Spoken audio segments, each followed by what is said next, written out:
So I guess this means we're live now. People are arriving. If you can hear me already, welcome. You're at the right place. The Street Space Management, what is it? Webinar is too small a word. It's kind of a small conference even, almost. We'll give everyone a few more seconds, maybe a minute to arrive, and then we'll start shortly.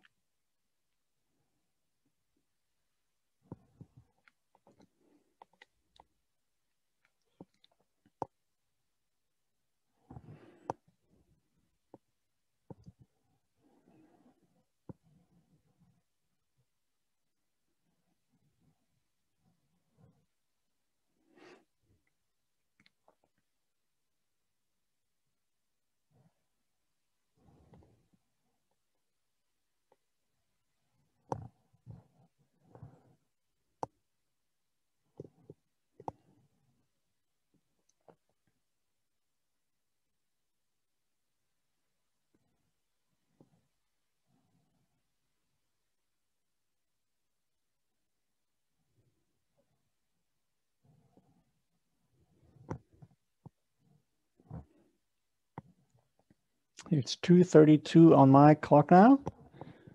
I think we'll make a start.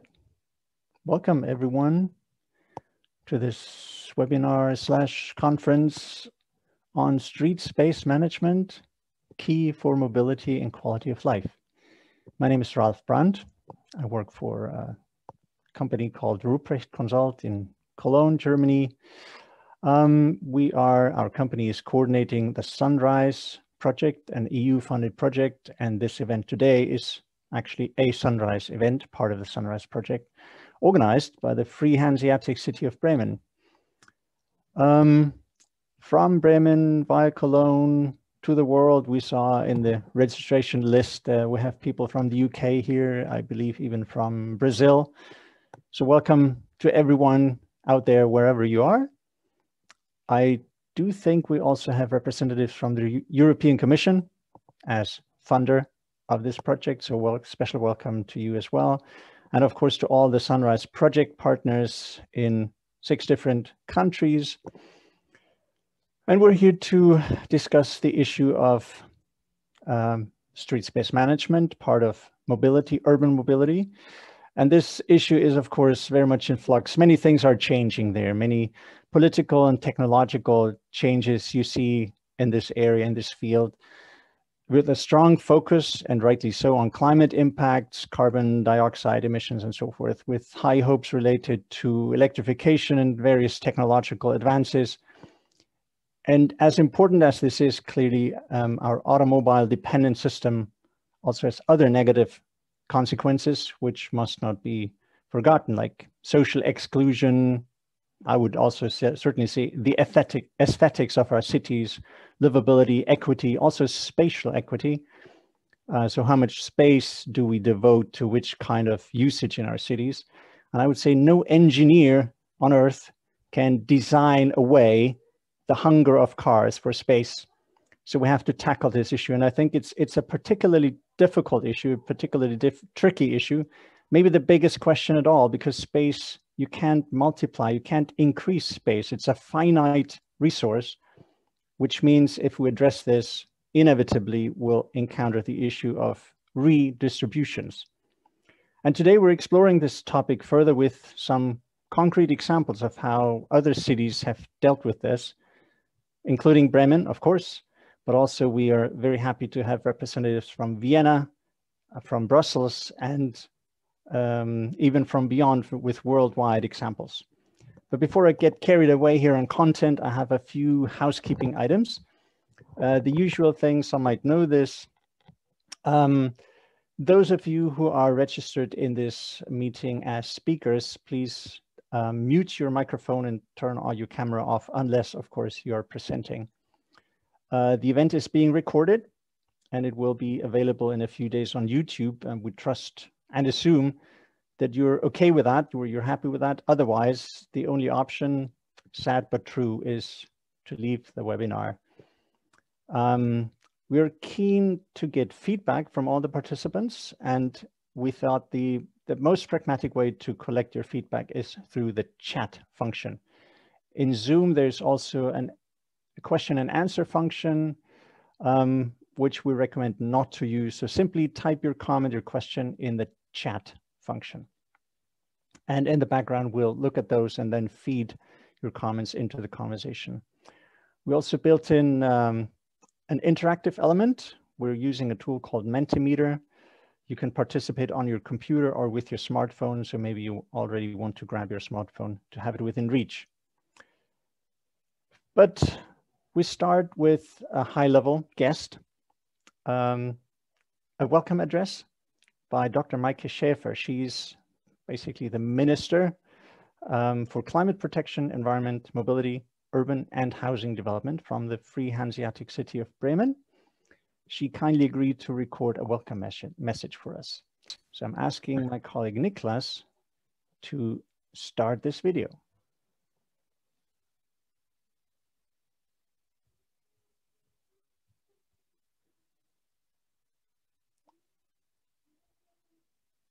Dear participants of the Sunrise Workshop, as Minister responsible for mobility and climate protection, I would like to welcome you to the Free Hanseatic city of Bremen. The topic of our workshop today is street space management. This is a multi-dimensional issue that touches the topics of climate protection, environment, mobility and urban development, all topics where my department is responsible. It is a pity that you can't dive personally into the streets of our neighborhoods in Bremen, where you could experience the cycle culture but also see the problems that we have in our very narrow streets. In an upcoming presentation, we will describe the problems that we were confronted with at the start of the Sunrise projects. We will also present the intense process of participation and the solutions that Sunrise implemented in the neighborhood. Meanwhile, please allow me some political comments about the importance of the Sunrise project in Bremen. We all see that street space is a limited resource and we have to deal with it responsibly. Street space serves many functions. It is not only transport space, but also social space and ecological space. Climate change and climate adaptation also have impacts on the design and use of street space. More and more in the past decades, urban street space has become parking space for cars, with more cars and larger cars consuming more and more space. Did I mention that I'm not too fond of SUVs? Violating parking rules seems to be a German disease. Any space where bollards do not physically prevent parking on sidewalks or green space is misused for car parking.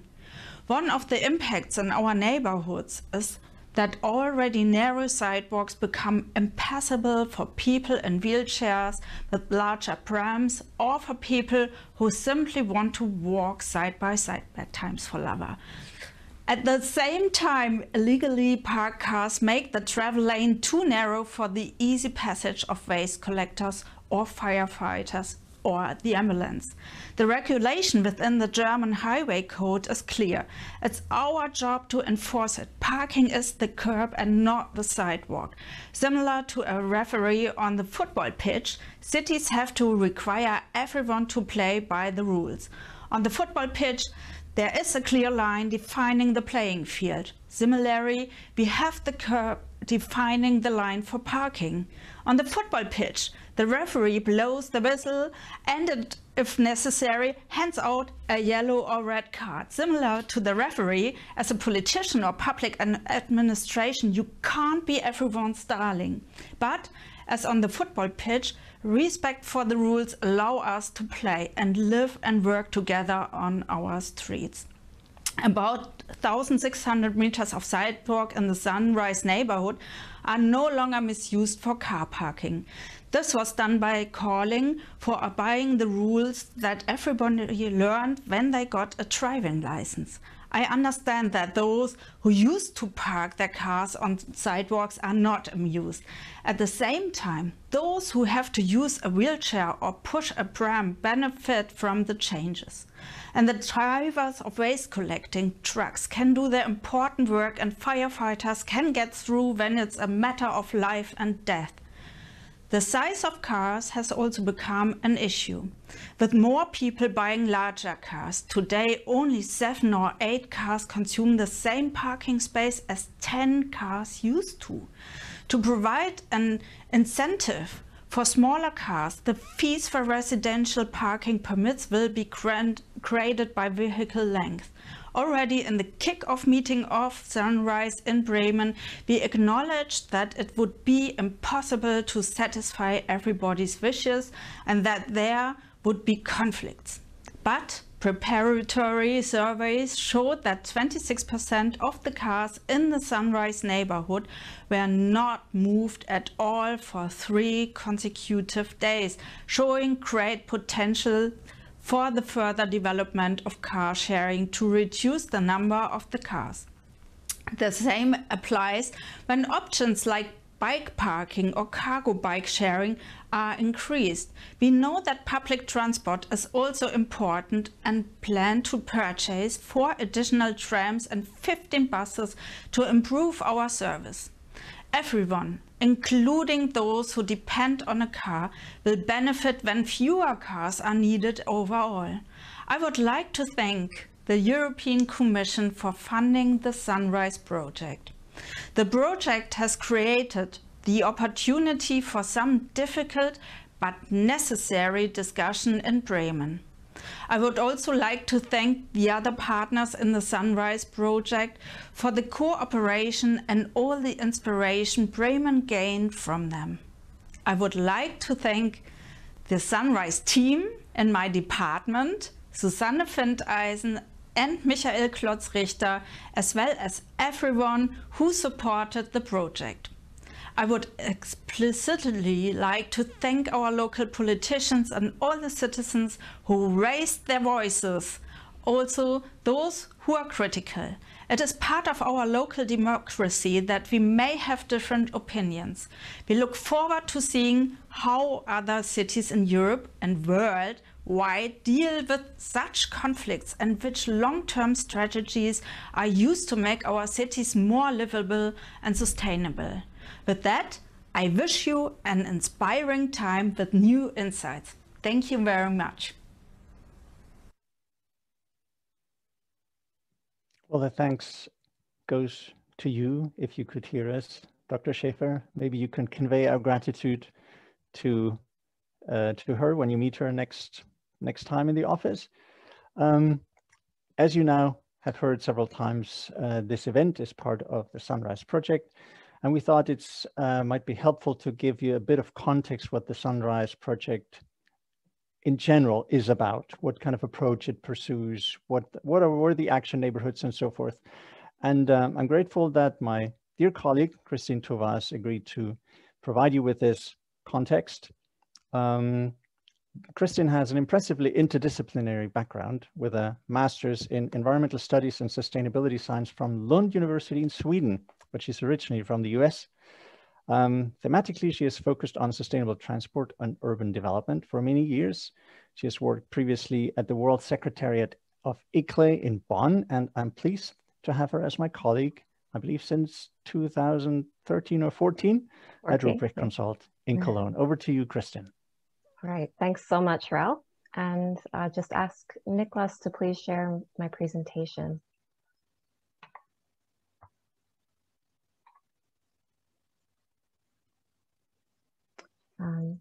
Nicholas, if you could please put the presentation up on the screen.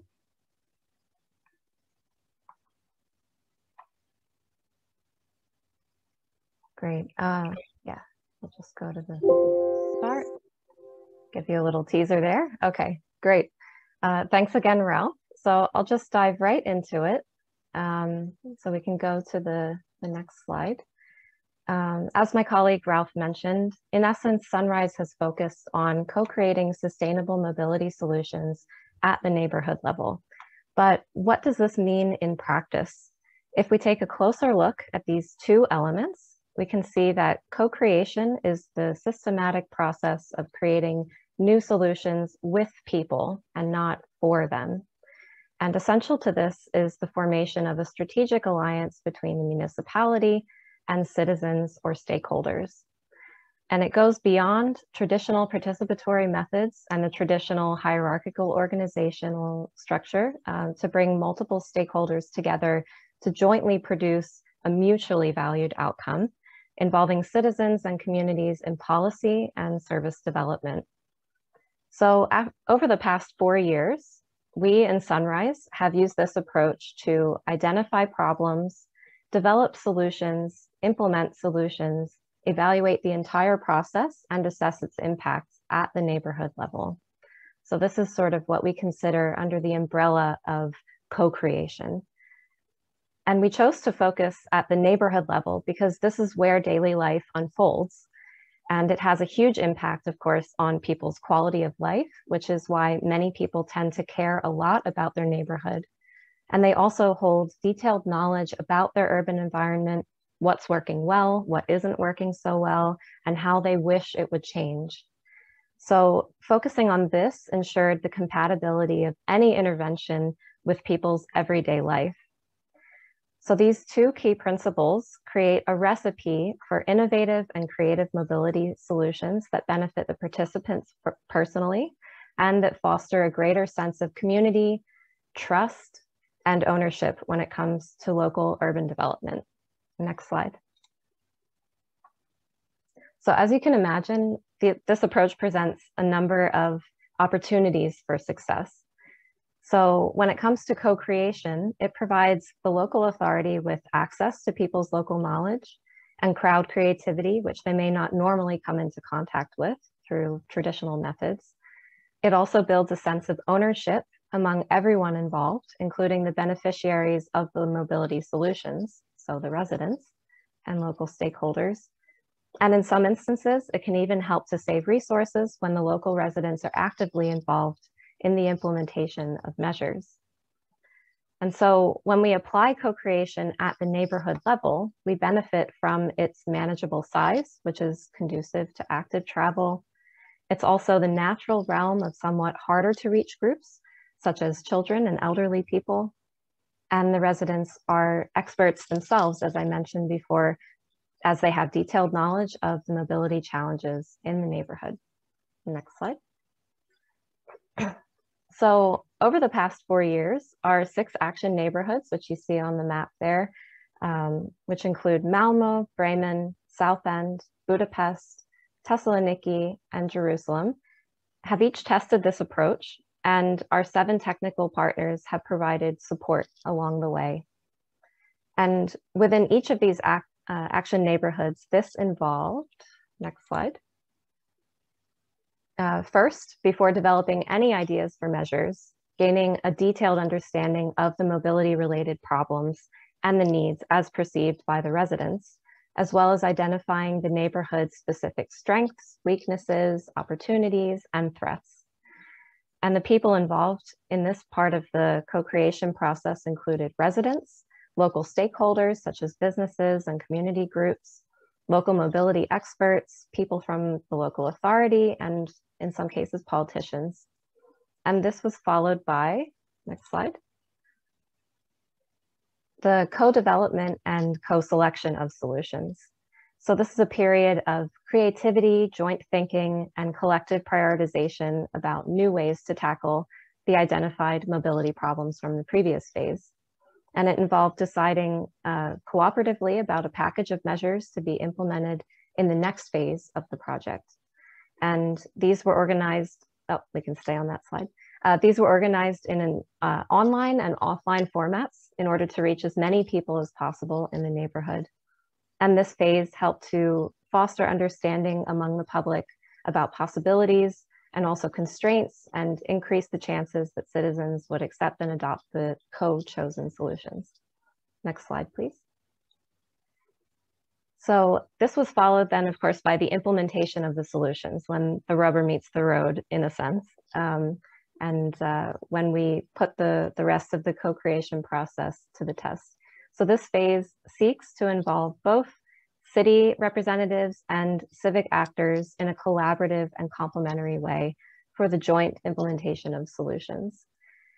But of course, certain measures lend themselves more to co-implementation, so together with the residents, than other types of measures. And typically the ones that lend themselves to co-implementation are so-called soft measures rather than the heavy infrastructural works, which can only be implemented by the responsible authority.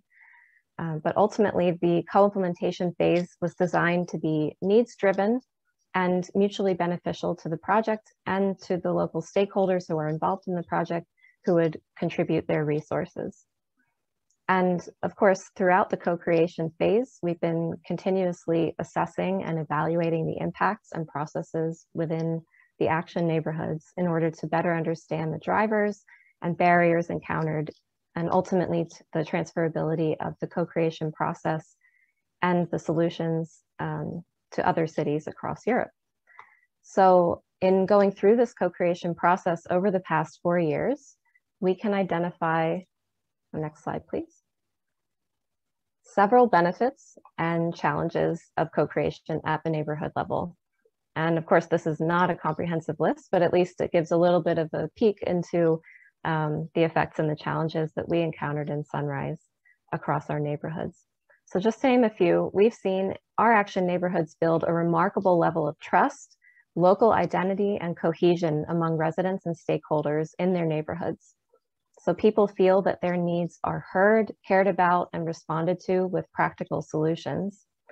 Also, departments that haven't typically worked together have begun cooperating and have become convinced about the benefits of taking a co-creation approach. And ultimately, the democratic legitimacy of the mobility solutions that have been implemented have been boosted as well. But at the same time, there are a few challenges that need to be acknowledged, and not least of which is that co-creation takes a lot of time and it can't be hurried. It's also an unpredictable process, which may be non-linear and require several rounds of discussion until a way forward is reached and conflicts are resolved.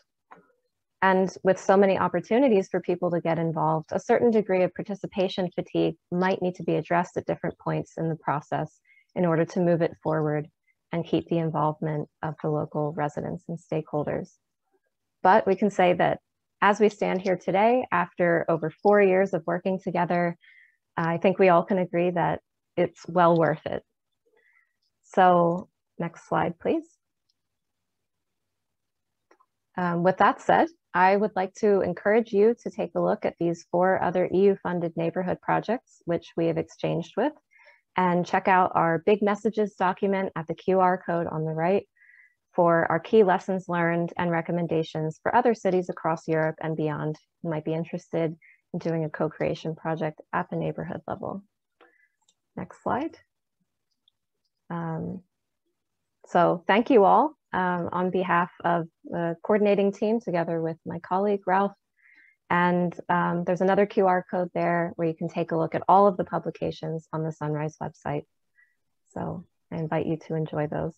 Thanks. Thank you very much indeed, Kristen. Obviously, I know I have a little bit of background knowledge of Sunrise, but I'm sure that was super helpful for all the other participants. What is Sunrise all about? It was something, of course, in Bremen, but also, as you said, in 5 other neighborhoods, so an international project. Speaking of international and the diversity of our participants also, but also in terms of professional background, we prepared a quick survey because we're just curious where everyone's coming from.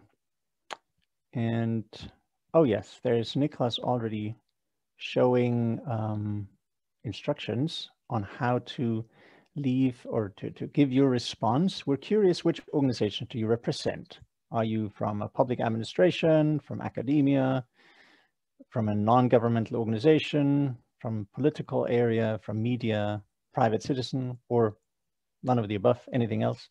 So you can leave your response if you go on your computer or actually in the browser if your smartphone, that works as well, to www.menti.com, and then you will be asked for a code. And if you then enter 45996618, you should get various options, and if you can tick one to indicate which organizations you represent.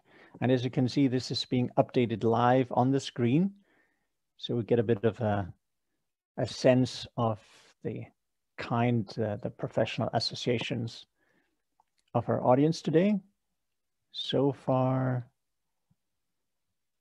I believe we have, how many participants? I can see 60 something. We have responses from about a third, approaching half of the participants. So we'll give you a bit more time. So far, strong representation from public administration representatives, but also a number of other. Would be curious to hear what other means. Maybe if you could use the chat function to simply write what it is, what hat you're wearing today. Nobody from the media, some private citizens. There's someone writing in the chat. Oh yeah, I was asking about which hat you're wearing. Bronwyn writes, my sun hat. That's a great hat to have. Of course, it's raining where I am, but hopefully there's sun elsewhere. Okay.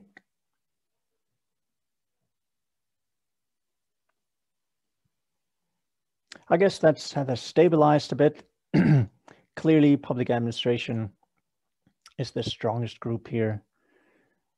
Academia, NGO, kind of going from left to right. And the chat is open and will remain open for as long as this event goes on. So just if you're so inclined, just write which organization you represent today. But we're moving on now. We're starting our tour across Europe and even beyond about examples, concrete experiences with this co-creation approach and space management in cities. We start our journey in Bremen, our host city of today. And the presenters are Susanne Findeisen and Michael Glotz-Richter. Susanne is by training an engineer for environmental technology. She studied in Bremen, but also at several universities in the United Kingdom. Since 2017, she's project manager for sustainable mobility at the city of Bremen. And there she's responsible for the Sunrise project.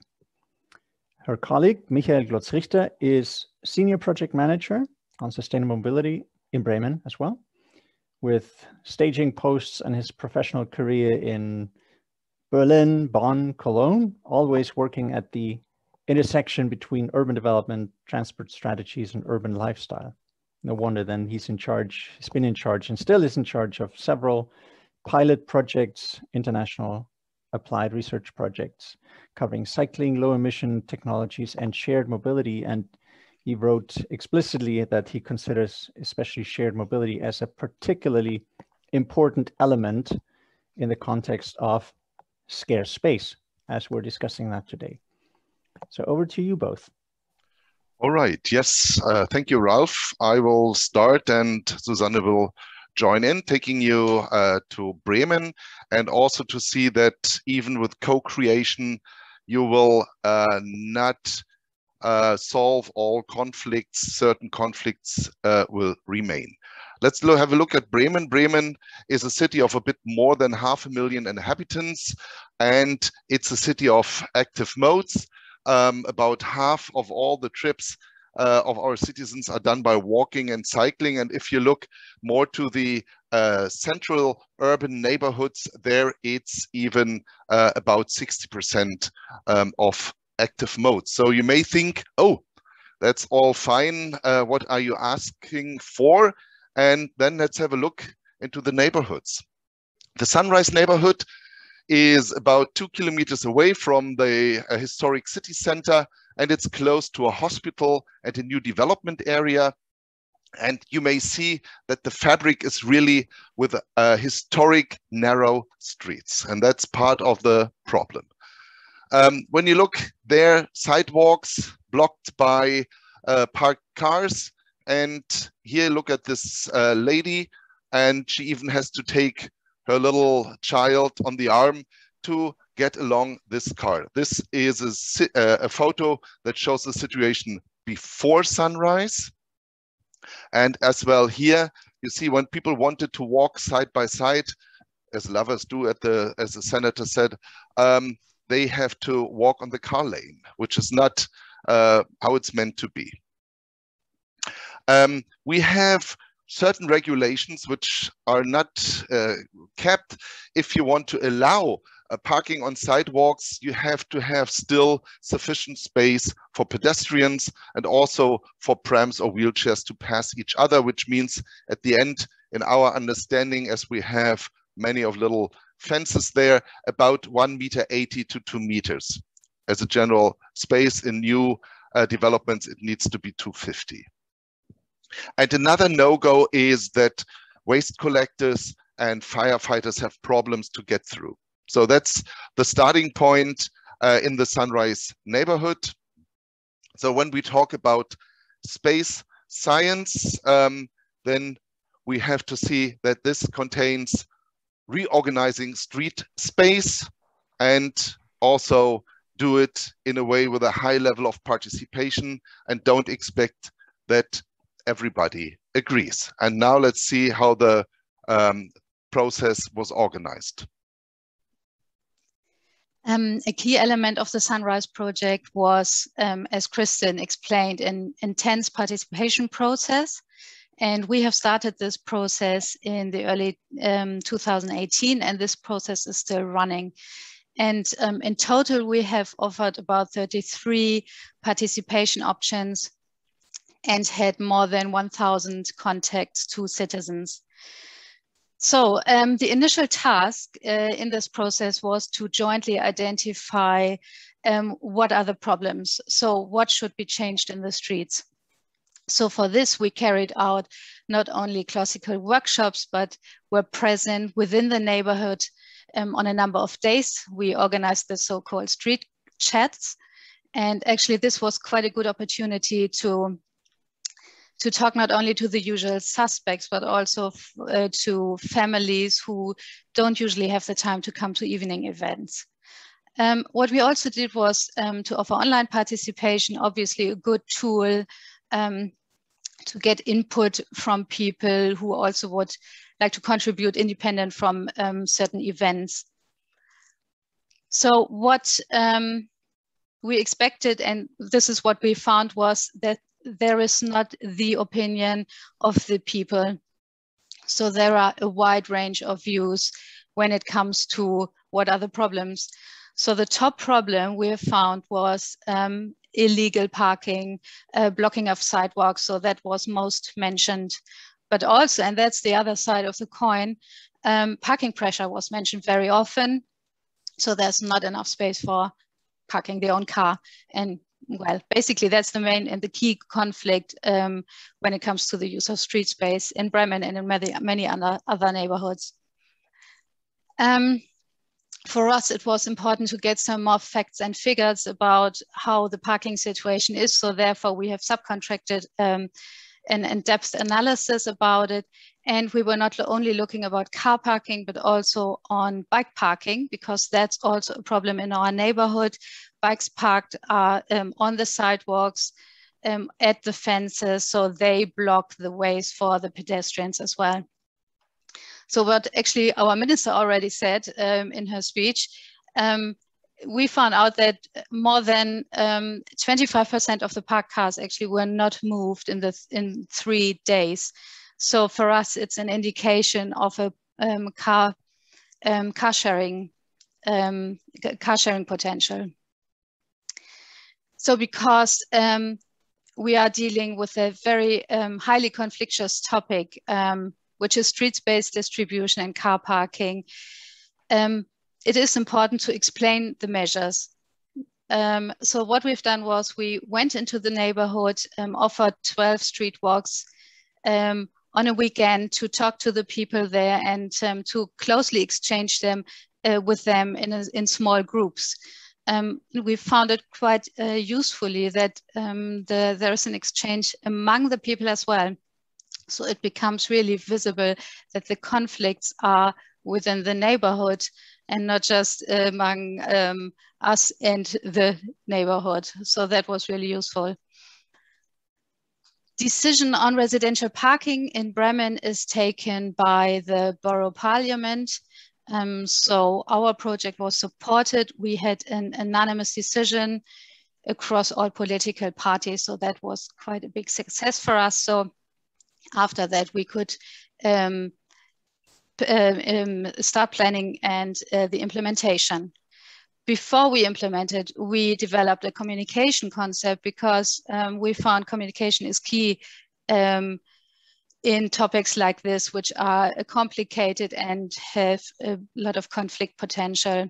So we designed the Sunrise magazine, Unsere Straße kann mehr. So we use the opportunity to really explain in depth what will change, what is actually residential parking, what kind of shared mobility options are in the neighborhood, or what kind of, where are the new bike racks, something like that. We also use the opportunity to present supporters like the firefighters, the waste collection company, in forms of statements and interviews to present their views.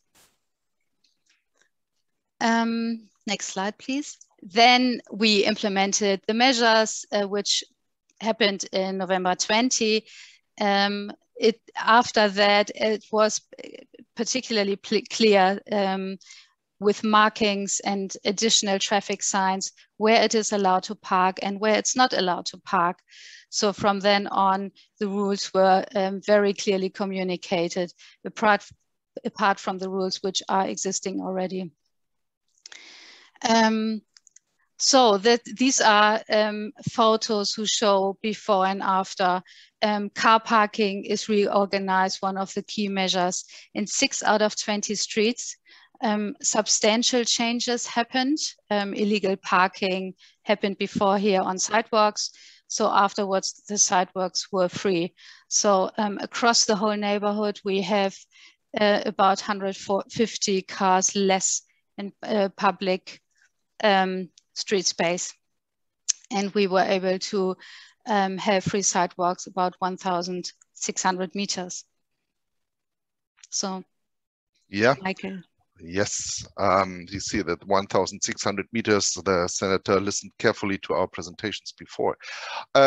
Yeah, and if we have rules, then we have to take these rules seriously. I mean, that's one point in the past where along the growth of cars, this was not always done, but now it's clear where to park and where not to park.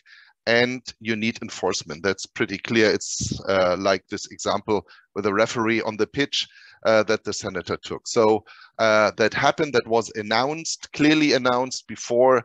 And you could see also in the beginning, there were many more fines issued than it's right now.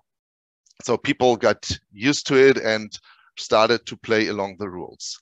There's also new parking space nearby, 180 spaces here, but they're not for free. They are for about 50 euros per month for every resident who has a car in the range of 500 meters around that spot.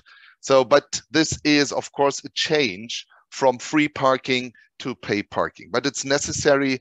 When you're looking at market economy, you probably cannot run a pub when there's free beer nearby. So this is necessary if you want to have investment in parking infrastructure. Also, more bike parking in the streets, also to prevent physically people from parking on sidewalks, but also to get bicycles away from sidewalks because they are as well obstacles. Yeah. Shared cargo bikes also brought into that neighborhood that you can rent a cargo bike. So also as something to bridge the gap between a car and a normal bike. Car sharing, Bremen is famous for that. Every car sharing car in Bremen takes 16 cars off the road. And we've also implemented 2 new car sharing stations in the Sunrise neighborhood. And there were reactions. And as said before, not everybody was happy with that. Some people say, oh, this is a dogmatism of mobility, or we feel deceived, 120 parking spots lost. So there is still ongoing reaction. This is the conflict that you have when you reallocate space, even though it's just according to the rules of the German highway code. But there are not only bad, negative reactions. There were also people saying, oh, this is a very good solution. Finally, no parking on sidewalks. So there is not a single opinion, but many opinions about it, and you will hear it later on in the video. Definitely, members of our fan club are the waste collectors who now can get around easily and don't lose time when they have to wait for a tow car to get through certain streets. And as people sometimes ask, where shall we park? We have also to find answers to the question, where shall we walk otherwise? You see the situation before and after here, that these kids now have the space that belongs to them to walk around freely and safely. So 1,000 meter sidewalks usable again, 150 cars about taken out. That's the conflict, and that's where you have to set your priorities. That's where we are. That's what we did in Bremen. And so thanks for your attention.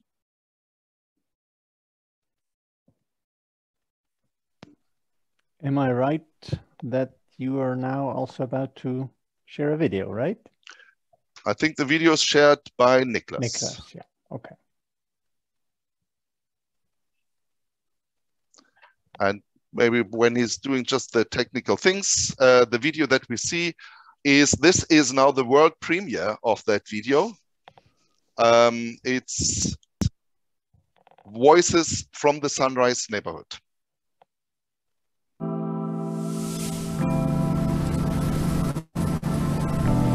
Das Sunrise-Gebiet, das ist ein ganz typischer Stadtteil mit engen Straßen, Übernutzung, und den muss man fit für die Zukunft machen. Ein wichtiges Element des Sunrise-Projektes war der Beteiligungsprozess. Also das heißt, wir haben erstmal die Probleme identifiziert, gemeinsam mit den Bürgern. Wir haben das getan mit Straßenständen, mit Online-Befragungen, allen möglichen Elementen, und gleichzeitig aber auch gewusst und auch gesagt, so groß kann der Hut gar nicht sein, dass man alle Bedürfnisse dort unterbringen kann. Das Ordnen des Parkraums, das war Kernfrage in diesem Projekt. Wir haben Bewohnerparken eingeführt und Angebote geschaffen für eine nachhaltige Mobilität. Das heißt also Carsharing-Stationen eingeführt. Wir haben die Angebote fürs Fahrradparken verbessert. Es war klar, es wird Konflikte geben, die man nicht lösen kann. Wir haben die Prozesse beobachtet, haben an der einen oder anderen Stelle auch noch mal nachgesteuert. Und das zeigt sich jetzt auch, dass natürlich diejenigen, die jetzt größere Probleme haben, Parkplatz zu finden für ein Auto, dass die nicht so happy sind wie diejenigen, die zum Beispiel mit dem Rollator unterwegs sind. Und unsere Rolle ist da eher die der Moderatoren. Und wir müssen letztendlich auch abwägen, wie wir welche Probleme und welche Lösungen denn auch gewichten. Die Europäische Union hat das Sunrise-Projekt gefördert, weil wir damit prototypische Lösungen haben zeigen können für Probleme, die alle europäischen Städte haben, nämlich Mobilität in diesen städtischen Quartieren anders zu gestalten, zukunftsfähiger zu machen und auch mit den engen Straßenräumen umzugehen. Die Auswirkungen von Sunrise sind für die Anwohnerinnen und Anwohner sehr, sehr schwierig. Sie haben einen erhöhten Parkdruck, weil viele Parkplätze weggefallen sind, und sie haben Ausweichverkehre und Ausweichparkplatzsuche in die angrenzenden Quartiere. Das ist ein Punkt der Auswirkung. Die andere Seite muss man auch ehrlich sagen, wir haben für die Müllabfuhr, wir haben für die Rettungswagen mehr Platz geschaffen. Wir haben für mobilitätseingeschränkte Menschen mit Rollator, mit Rollstuhl oder auch mit Kinderwagen mehr Platz. Das heißt, auf der einen Seite weniger Parkplätze, auf der anderen Seite mehr Raum für Menschen. Wichtig ist, wenn man jetzt in die Zukunft schaut, dass wir dieses Projekt Sunrise nicht isoliert betrachten, dass wir aus dem Projekt lernen und dass man Schritt für Schritt das Anwohnerparken auf die benachbarten Quartiere ausweitet. Das Auto wurde einfach im Prinzip nach dem Krieg, hat das so eine Entwicklung genommen. Ist ein Symbol des wirtschaftlichen Aufschwungs. Und uns wird ja auch tagtäglich in der Werbung suggeriert, das ist das Auto, was wir fahren müssen. Insofern hat es einfach Einzug genommen in unser tägliches Leben. Und wir haben es leider als Stadt verpasst, da rechtzeitig gegenzusteuern. Verkehrsprobleme und Klimawandel und so weiter, die gab es schon vor 40 Jahren. Also hätte man vor 40 Jahren anfangen müssen. Aber das Wichtige ist, es hat jetzt angefangen. Und deswegen, für mich gibt es keinen richtigen oder falschen Zeitpunkt.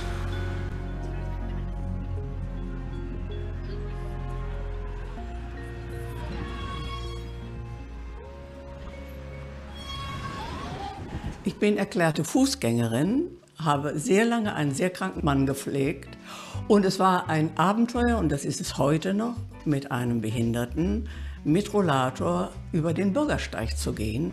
Lange Zeit wurde der Fahrradweg bzw. der Bürgersteig ja auch mit beparkt, sodass eigentlich nur eine Person vorangehen konnte und die dementsprechende Person, die zu pflegende Person dahinter.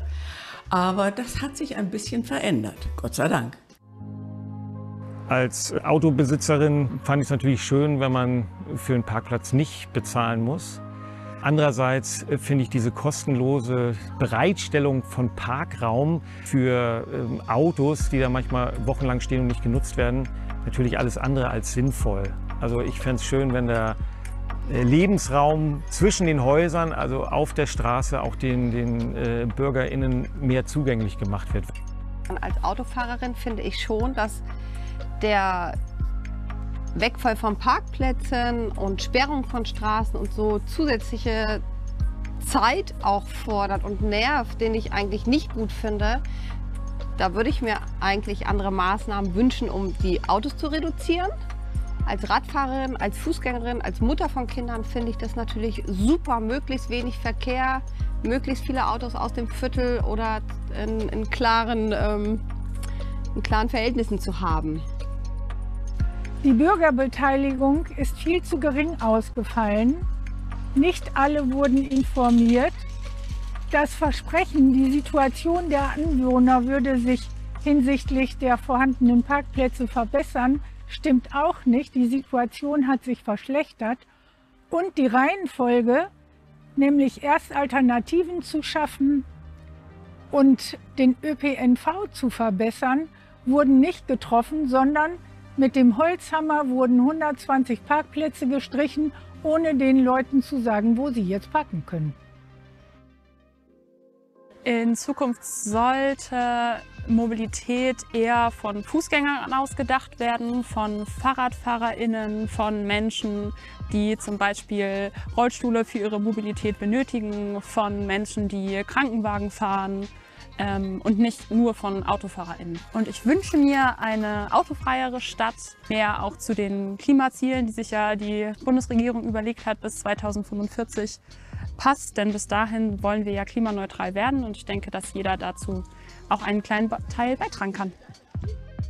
Die Maßnahmen sind meiner Meinung nach kontraproduktiv. Statt den Parksuchverkehr zu reduzieren, hat sich der Parksuchverkehr erhöht. Also klimaneutral ist das nicht, eher das Gegenteil.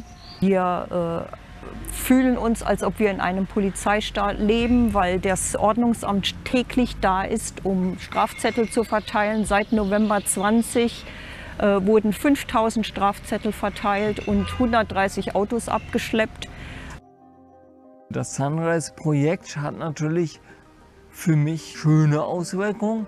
Natürlich erhoffe ich mir, dass dadurch meine Mobilität in der Stadt verbessert wird, aber nicht nur meine, sondern die Mobilität aller Menschen. Die Tatsache, dass oftmals da von anderen Leuten ihre egoistischen Ziele, sprich zum Beispiel das Parken direkt vor der Haustür, über die Mobilitätsbedürfnisse von Leuten im Rollstuhl, mit Rollator, mit Kinderwagen und so weiter stellen, macht natürlich wütend und spornt an, etwas dagegen zu tun.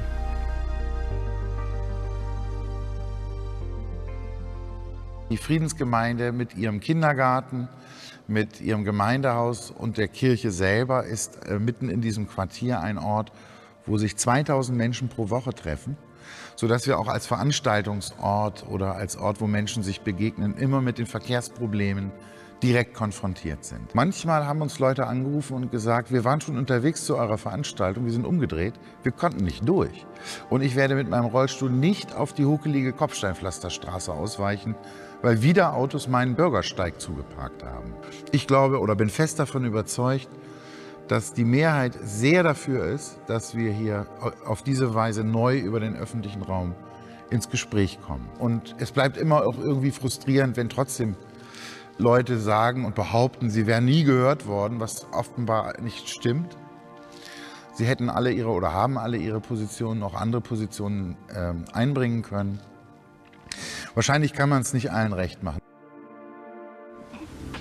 Der Co-Creation-Prozess, der im Sunrise-Projekt stattgefunden hat, war lange und war vielfältig in seinen Angeboten. Ich habe es miterlebt, dass die Verkehrsverwaltung auf Stadtteilfesten war, dass sie durch die Straßen gegangen ist, an Kreuzungen Informationsstände gemacht hat. Also die Beteiligungsmöglichkeit war nicht nur im Realen, in der Präsenz gegeben, sondern zudem auch noch in einer Internetplattform, wo man seine Sorgen, Nöte, sein Lob, seine Kritik abliefern konnte. Ich finde, das ist ein sehr dicht gewobenes Netz an Beteiligung, die in Sunrise ermöglicht wurde. Es ist viel entspannter für uns geworden, weil es endlich eine klare Regelung gab, was es erlaubt, wie es erlaubt. Und wir können jetzt halt viel besser argumentieren und dadurch kann man halt diese Parkverstöße viel einfacher den Betroffenen erklären. Mittlerweile ist es tatsächlich so, dass diese ganzen auswärtigen Dauerparker oder Krankenhausbesucher nicht mehr hier parken. Also dass wirklich überwiegend nur noch die Anwohner parken und die Anwohner selbst halt auch feststellen, es wird ruhiger, es gibt am Tag auch mal freie Parkplätze. Man muss sein Auto nicht 24 Stunden stehen lassen, um einen gesicherten Parkplatz zu haben. Die Gewerbetreibenden hier im Sunrise-Quartier sind eigentlich tief verwurzelt auch mit ihrem Standort. Und die haben natürlich ihre eigenen Mobilitätsbedürfnisse. Einmal als Unternehmer, als Person, dann mit Blick auf die Beschäftigten, die zum Teil nicht aus dem Quartier kommen, sondern Wege zurücklegen müssen, um ihren Arbeitsplatz zu erreichen. Und letztlich natürlich mit Blick auf die Kundschaft. Es gibt Unternehmen, die haben eben Kunden aus einem größeren Einzugsbereich und für die stellt eben der ÖPNV oder das Rad nicht das erste Mittel der Wahl dar. Wir haben in den letzten Wochen sehr viele Zuschriften bekommen von den Gewerbetreibenden hier aus dem Quartier. Es herrscht große Skepsis, ob die Operation gelingt, ob der Ausgang am Ende gut wird oder ob das alles nicht im Chaos versinkt.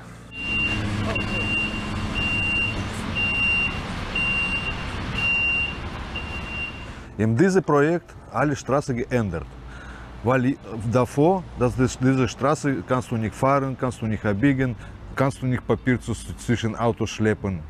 Das ist echt so schwer. Immer zu viel Auto parken. Jetzt ist dieses Projekt echt gut. Jetzt ist 100% besser. Wir sind nicht direkt involviert in das Sunrise-Projekt, aber als direkter Nachbar gehören wir natürlich dazu. Wir haben rund 2550 Mitarbeiter. Wir arbeiten in einem Dreischichtsystem, das heißt, es gibt natürlich durch uns auch Verkehr. Es gibt Patienten, es gibt Besucher, es gibt Mitarbeitende, die hier Parkplätze suchen, die hier herkommen, die hier wegkommen müssen. Dadurch, dass wir den Ausgleich geschaffen haben mit einem wirklich großen Parkplatz für Mitarbeiterinnen und Mitarbeiter, haben wir ein Stück weit das natürlich aufgefangen. Wir können natürlich nicht für alle ein Parkplatzangebot machen. Das ist im urbanen Raum überhaupt nicht machbar und es ist auch gar nicht zeitgemäß. Ich glaube, es ist wirklich wichtig, nicht dogmatisch zu denken und nicht in Form von Verboten zu handeln, sondern wirklich so kreative Prozesse anzustoßen. Das ist ein Ideal und das finde ich bei dem Sunrise-Projekt so gut. Der öffentliche Raum in unseren Wohnquartieren kann viel mehr sein als Abstellplatz für Autos. Er kann der Ort sein, wo man sich begegnet, wo man miteinander schnackt, wo Kinder spielen und wo man gerne sich draußen auf der Straße bewegt. Das ist die Chance der Zukunft, wie wir Quartiere gestalten.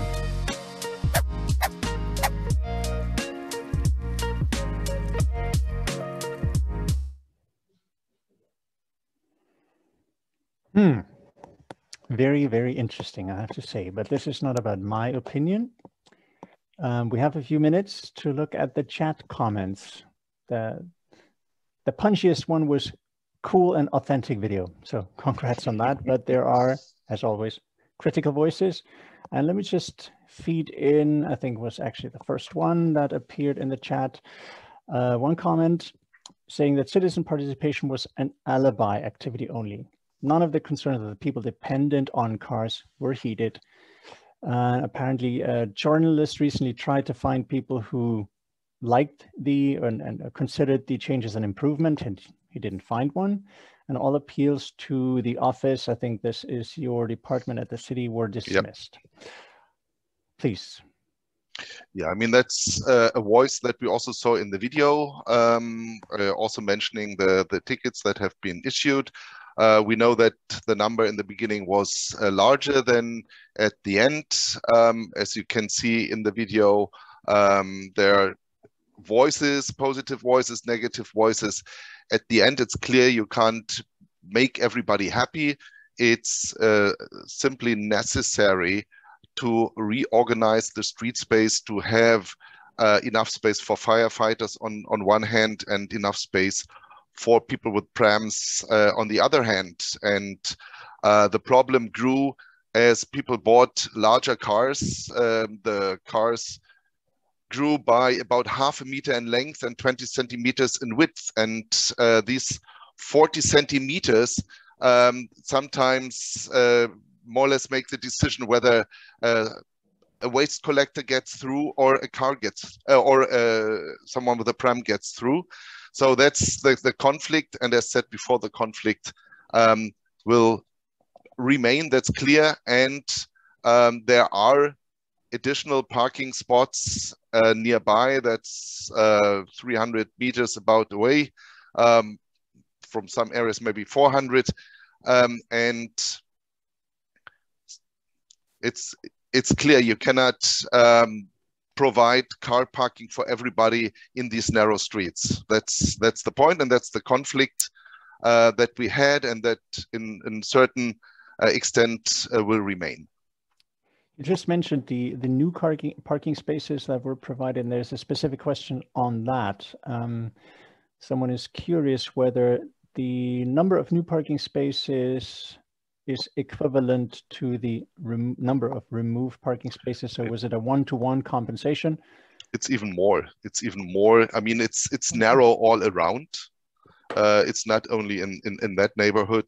It's a general problem. I think it's an urban problem. It goes beyond the Sunrise neighborhood. It goes beyond Bremen. We will hear more probably during that afternoon and evening. And we cannot go on the way as it was done in the last decades. And probably that's the basic part of the conflict, is really that we have to change our approach, our behavior. Also, one thing that's it's not so new, but car sharing is definitely one point to release the situation, to mitigate the problems. As every car sharing car, as said before, replaces about 16 private cars. So, and we have so many cars which are parked long time. And there we see this is a potential. Of course, it's an offer. It's a market-based thing, but no one is forced to do so. Mm-hmm. Looking at the clock, I mean, just to highlight, there will be more opportunities for discussion in later this afternoon into the evening. There will be a German version basically of this event with more space for conversation. But I just want to go through at least one or two more concrete questions. Someone asked, did you do a personal travel analysis as per TDM? Maybe you know what TDM stands for. Travel demand management. I think that's probably the question is related to the hospital, I assume. The person doesn't say. Yeah, I mean that's still it is an issue. I mean, just the hospital also provides car parking, as the lady said, for employees there. There is this parking area which was shown in the PowerPoint, also for visitors, short-term parking.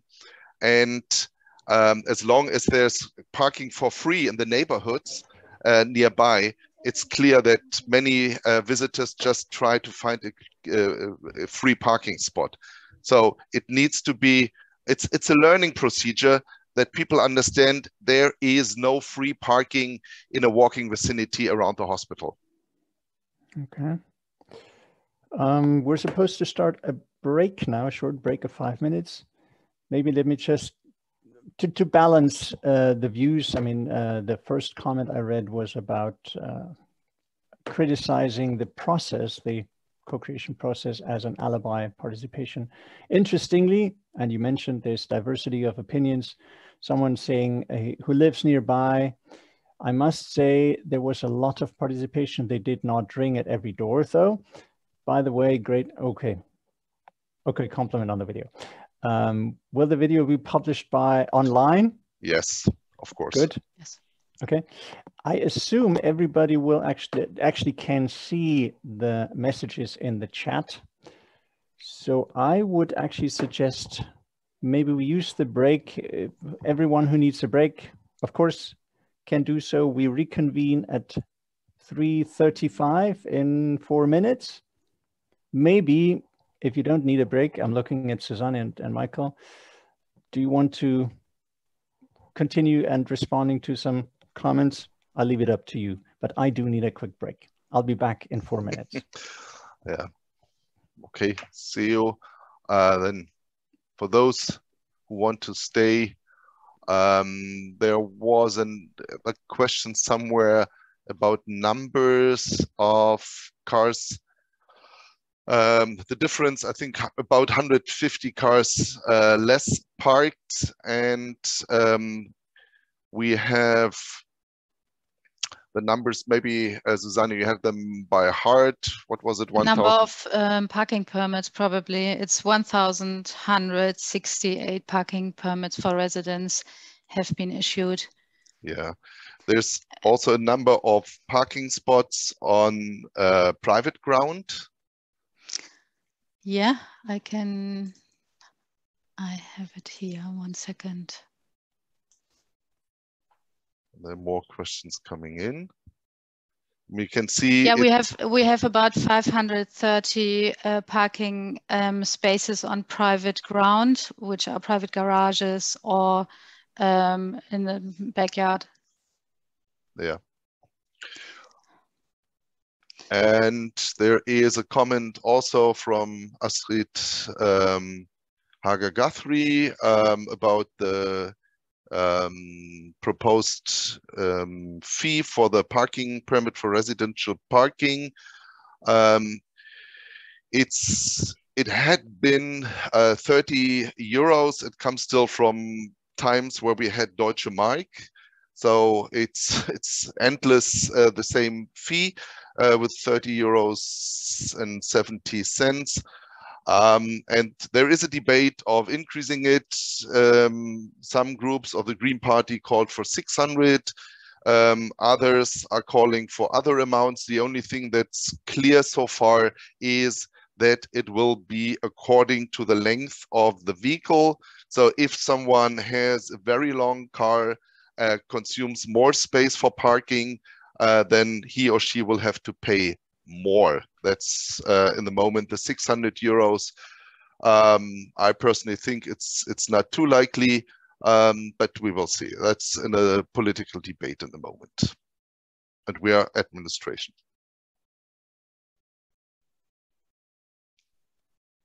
All right.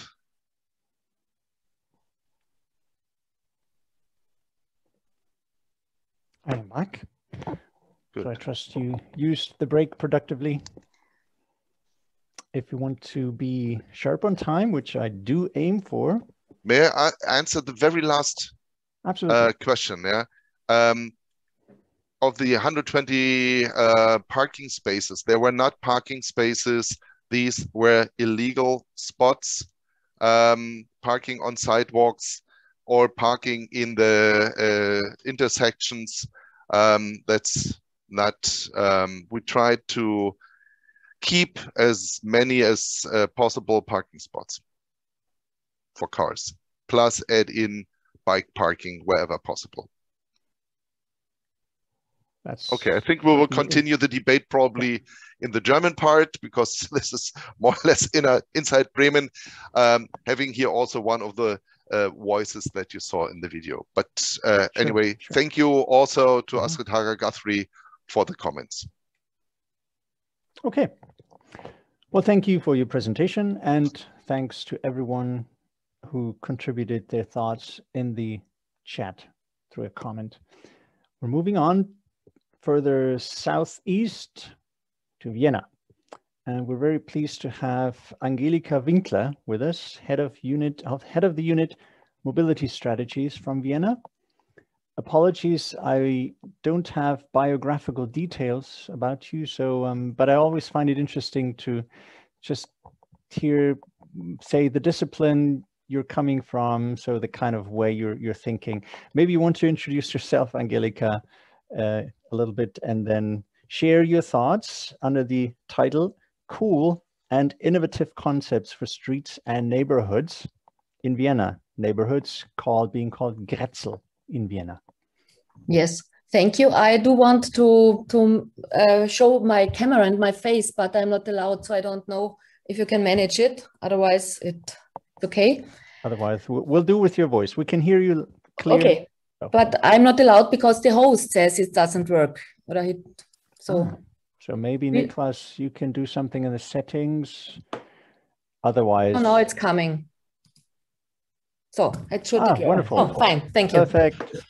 So my name is Angelika Winkler. I'm the deputy head of the urban development department in the city of Vienna. We are a strategic planning department, and we are dealing very many projects with the transformation of the public streets. And I want to introduce you the cool and innovative concept for streets and neighborhoods. We name it in Vienna, Grätzl in Vienna.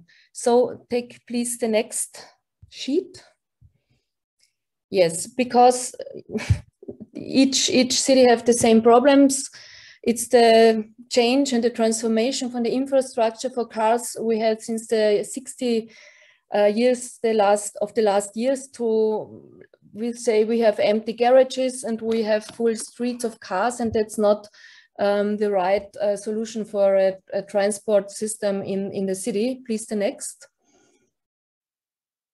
And we want to change and transform the streets to streets for people, we name it. And one of the examples is the Grätzl Oasen. The translation is quarter oasis. And you see in the pictures two examples. It's instead of 2 or 3 parking lots, people are allowed to make their own furniture there. It's the furniture for the streets. It's so that the city of Vienna gives to each parklet, we name it also 4,000 euros at maximum. We give technical advice that people can manage it and build it then. And it's very important that there is no commercial use. So no restaurant can give the beers there. It's only for people or for all people. They can sit there. It's not only the owner of this parklet. Everybody can take a rest and sit there and drink something with and the things they bring themselves to drink something or make some games. And it's very successful because it's a topic that you can make it everywhere in the city, and it's not so many parklet or so many cars were reduced. So, but you feel it. It's another, when you see here in the picture, you see afterwards the cars. So it's a different feeling in the streets when there are not only cars on each side. Please the next one. Yes, and we have also learned it from the Netherlands, that it's better also to begin with temporary openings. We say not closings for the streets, but it's the point of view of the cars. It's the opening for people, for children, and for other uses than car use. And we do have the Spielstraße, or in English you can say play streets, that in the districts they have less cars and much streets, that we open the streets for children, partly in Saturday afternoon, once a month, once a week.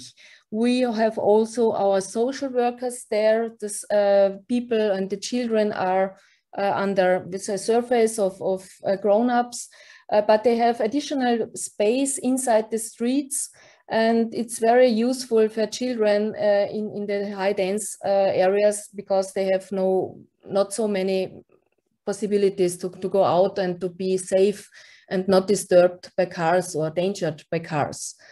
The next one, please. And then, of course, it's very, because we do have now and tomorrow, we will have 36 degrees in the city. It's all only, of course, climate adaptation measures. It's the cooling in the summer. So we have many water, because we get our water from the mountains surrounding of Vienna. So we have installed many fog showers you see on the pictures, and we have these drinking fontaines in the cities built up under a hydrant. So we try to plan many things with the water, because it's very cooling when you have all 500 meters a fog shower. It's very cool in the streets, and that's it's comfortable to this day, while it's very hot now in the city. We know that's only adaptation or climate adaptation, but yeah, what should you do? Otherwise, it would be too hot. The next, please, Pete. And then we, of course, we make the transformation of the city. I heard the video, and I saw the last discussions of Bremen. We have the same discussions, but we have several streets in different districts where we name it Coole Straße. It's, of course, to reduce cars there, to reduce the riding cars and the parking cars. And instead of then, we introduce trees. This is one of the newest examples. It is Zollergasse in the 7th district. It's a district inside of the Grätzl, also high dense area. You see the picture, it's how it looks like today. And the other picture shows how it will look after half a year. So we plant in the middle of the street big trees. They are about 25 years old. So at the beginning, when the street is open, you have really the big trees with the shadow under it. Then we, of course, we have then micro spaces and recreational areas. We do have steam and water features, of course, in the city and in the streets. Then, of course, it will be, I hope it's the English word, pergolas with heating elements. No cars. It will be a shared space and a pedestrian zone. But it's, of course, there we have some less garages. You can, as a resident, you can drive with your car to the garage. We reduced there in this Zollergasse about 33 car lots. Yes, I don't know how many in summits now, but I think there are now about 200, 250 parking lots in this space. So it's a quite good number to reduce, but we find that you see here the planning principle is more livable, and you feel really comfortable then in these streets. The next, please. Yes, that was last year. It was a very controversial discussion. That's the Grätzl Frische West. It's a pool on the Grätzl. The Grätzl is one of the heaviest and busiest ring streets in the city, with 6 lanes, 6 till 8 lanes in 2 parts. And in the middle part, where is a big junction, that was the what do you say, the link between the two big streets.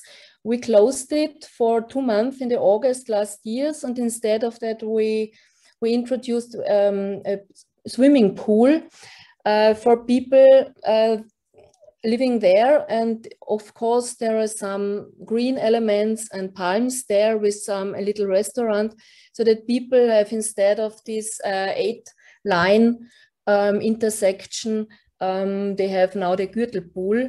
It was the product of the Green party of the city of Vienna, which is now not more a part of the city government. And it was a really, really heavy discussions. Is this good or is not good? Should we give money for that or should we not? Yes, it's the point of view if people say it's a success or a flop, but it was, I think, really nice experiment, and we think about also to really enforce the temporary uses of streets in the town. Next, please. Yes, and of course, not only the streets should get cooler, also we think about parks. They can also get cooler. So we also introduce in parks cooling elements and steaming elements, and try to unseal the surfaces, that there is no more asphalt or beton, and to get more and more green elements. Here you see not only trees, it's also plants. They're hanging from the roofs of these seating elements. They are cooled with steam. Next, please. Yes, and one really big project we want to introduce is the Vienna Super Grätzl. It's the same, you know, perhaps from Barcelona, the super block. So it's the topic that we want create quarters, and inside the quarters we have the calmed traffic. So it's the prioritization of pedestrians and cyclists, and the residents can of course drive to their garages, but there is no going through traffic. It's only the quarter, and the going through traffic, it's on the edges of these quarters. And we are now beginning to plan this Super Grätzl in one of the districts with very high density, but also with many people. They have migration background. So the next, please, because we saw the participation projects are very. We have the experience that there are every time the same, nearby the same types of people. That's white people. They have time to sit on the evenings and to discuss with the administration what's good and what's not good in the streets. So we want to change our approach. We want to make it, we name it tactical urbanism. We saw it from Southern America.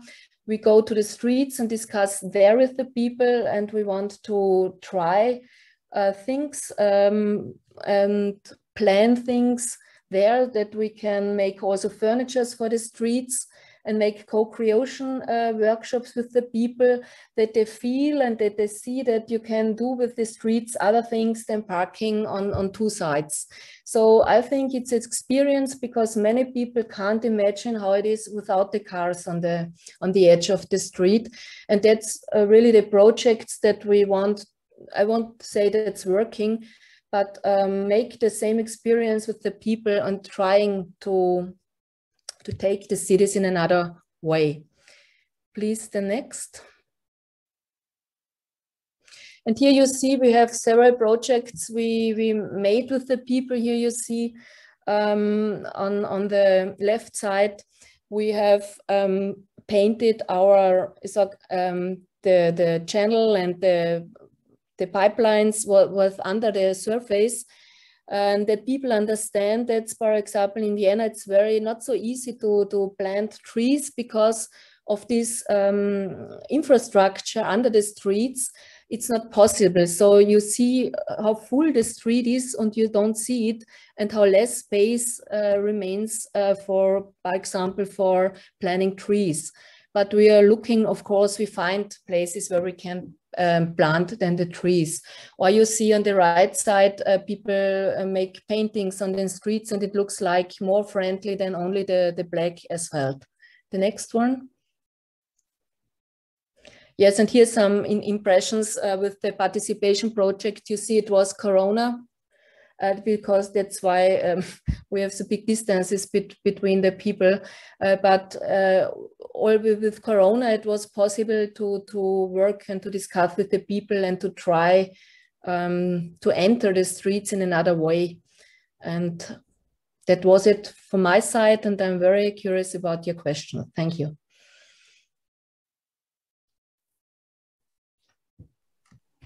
Thank you very much indeed. That was super interesting and inspirational. Was keeping an eye on the chat. There were not that many questions directly to Vienna. I'll look at this more, but something that came to my mind when listening to you, on one slide, you mentioned it was a top-down approach with citizen participation. This sounds like a bit of a strange combination. So top-down or citizen participation. Can you say a bit more about the process? Also, I mean, in light of what we just heard from Bremen.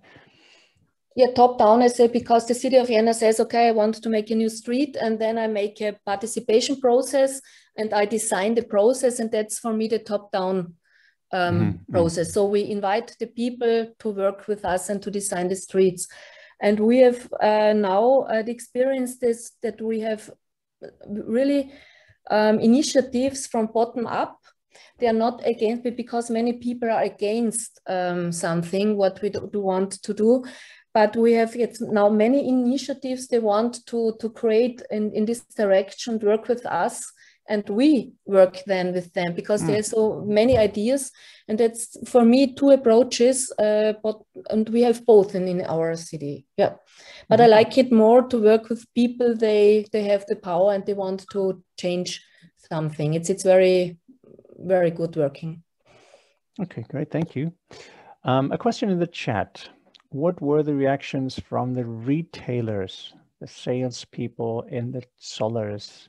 Yes, that's also a learning process. The Zollergasse is in an area where we do have the Maria-Hilfer-Straße and other traffic calmed areas. So they are accustomed and they see that it's very, very successful when people going through the streets and not parking with the cars, because there is no parking space. It's very nervous and nerving to drive with the cars in this area.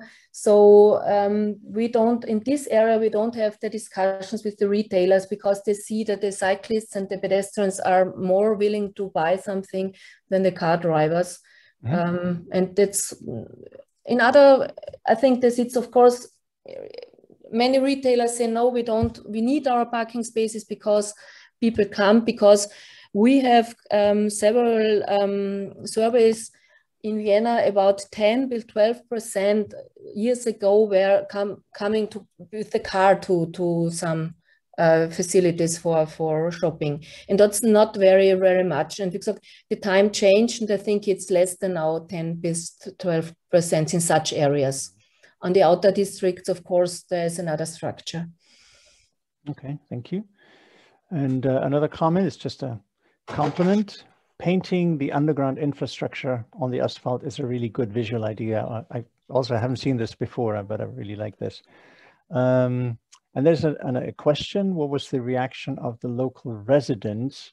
And then the person asking the question specifies if they can't drive away in every direction from their garages. So I guess you can actually read the comment in the... Yeah, the discussions we do have always, because many people now want calm quarters, but they want to drive with the car everywhere and at every time, and that doesn't fit together. So when you do want a calm quarter, you have also to take some disadvantages by car driving when you have your own.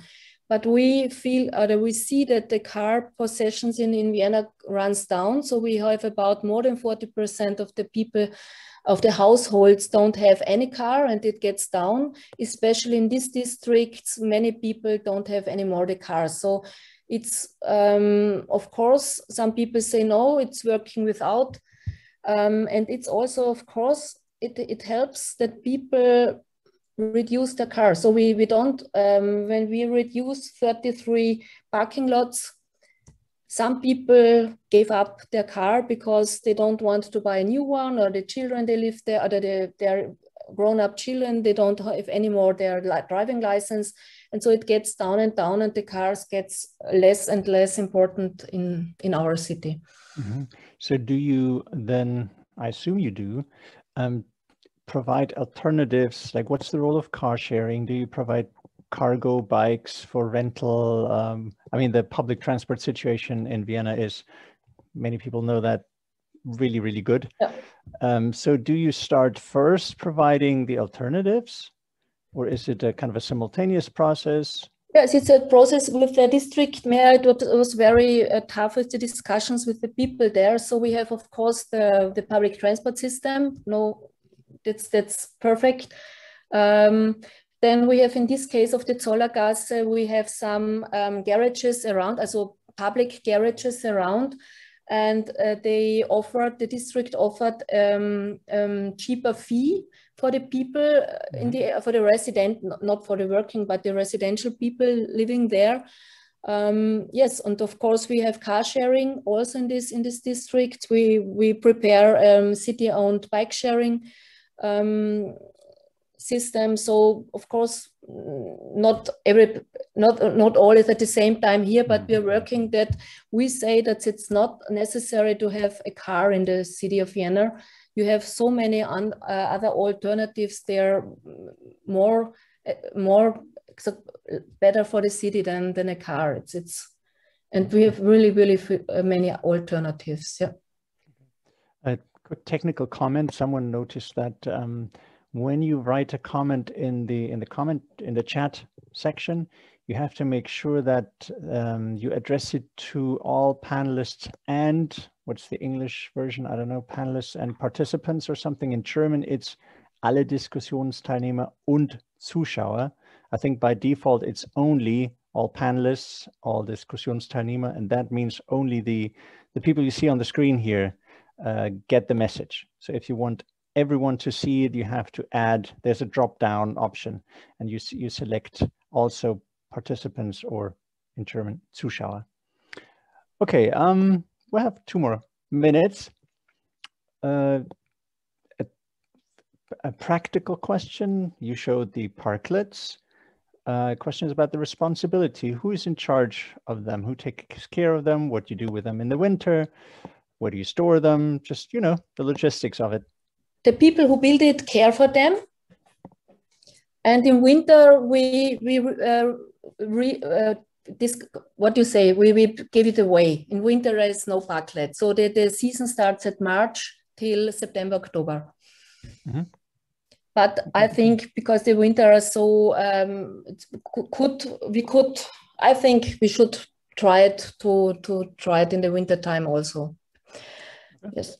And the enforcement, I see, yeah, we have 25, 27 euro for ticket, but we don't have a big problem with parking on the pathways. We have more the problem because they don't have the fee of the parking regulation. That's more the topic. Okay, great. But not parking on pathways. That's not the rule. Mm-hmm. And maybe the last question, because there's none in the comment again from my side. We learned in Bremen the situation in this Sunrise Action neighborhood. The Hulsberg area is characterized by narrow historical streets. So the narrowness. And from my last visit to Vienna, I remember these wide avenues. I mean, generous amount of space. At least that's what my tourist eye saw. I didn't go into too many neighborhoods. Is that maybe a difference? No, in the neighborhoods, I say Berlin has big streets and wide streets. We do have also in the neighborhoods the small streets. And you've seen the ring, that's the boulevard, but we do have many small. So we have the same problem. Yeah. Okay. Maybe the last question, if you can see that, to the monoblocks. I think that's the Grätzl block idea, or the super Grätzl. How do you make sure that only residents drive in the closed streets? It's uncomfortable. We make some barriers for going through, so it's very complicated to drive in. So it's not comfortable because we have no enforcement to get the people, they don't live there, we can't pick them out. But it's very uncomfortable if they do want to drive through, or it's not possible because we have some, we name it Diagonalsperren. So in an interface, the bicycles can go through, but the car has to turn left or right. So it's very complicated and indirect flow for a car. So for the people living there, they know where to go in, but the others know, and so it's uncomfortable for the others. Just through physical design, urban design solutions. Okay, great. Well, thank you very much again. As I said, super interesting.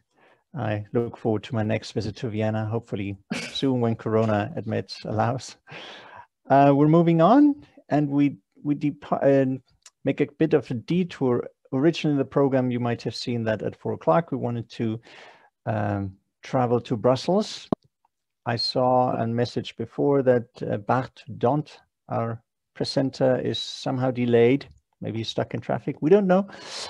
Therefore, we move to Bronwyn Thornton.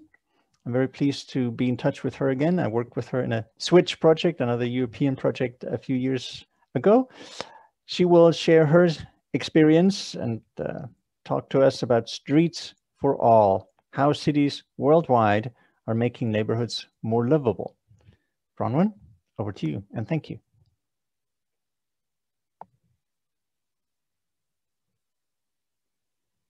We don't hear you yet. At least I don't. I can't hear you. I see you were moving your mouth, your lips, but I don't hear anything. Okay, let me try that. Yes. All right. We can hear you now. The other work now. Can you still hear me now? Yes. Okay, great. Loud it's just clear. better if it's going through my headset. So thank you very much. And so thank you for inviting me to join you today. And I've been very interested to hear about the project and to see the challenges that we all face in our cities. And I, just for those who don't know, next slide, please. For those who don't know Walk 21, yeah, that's great, thanks. We're a global organization representing walking in a whole range of agendas: climate, sustainable development, road safety, health, city development.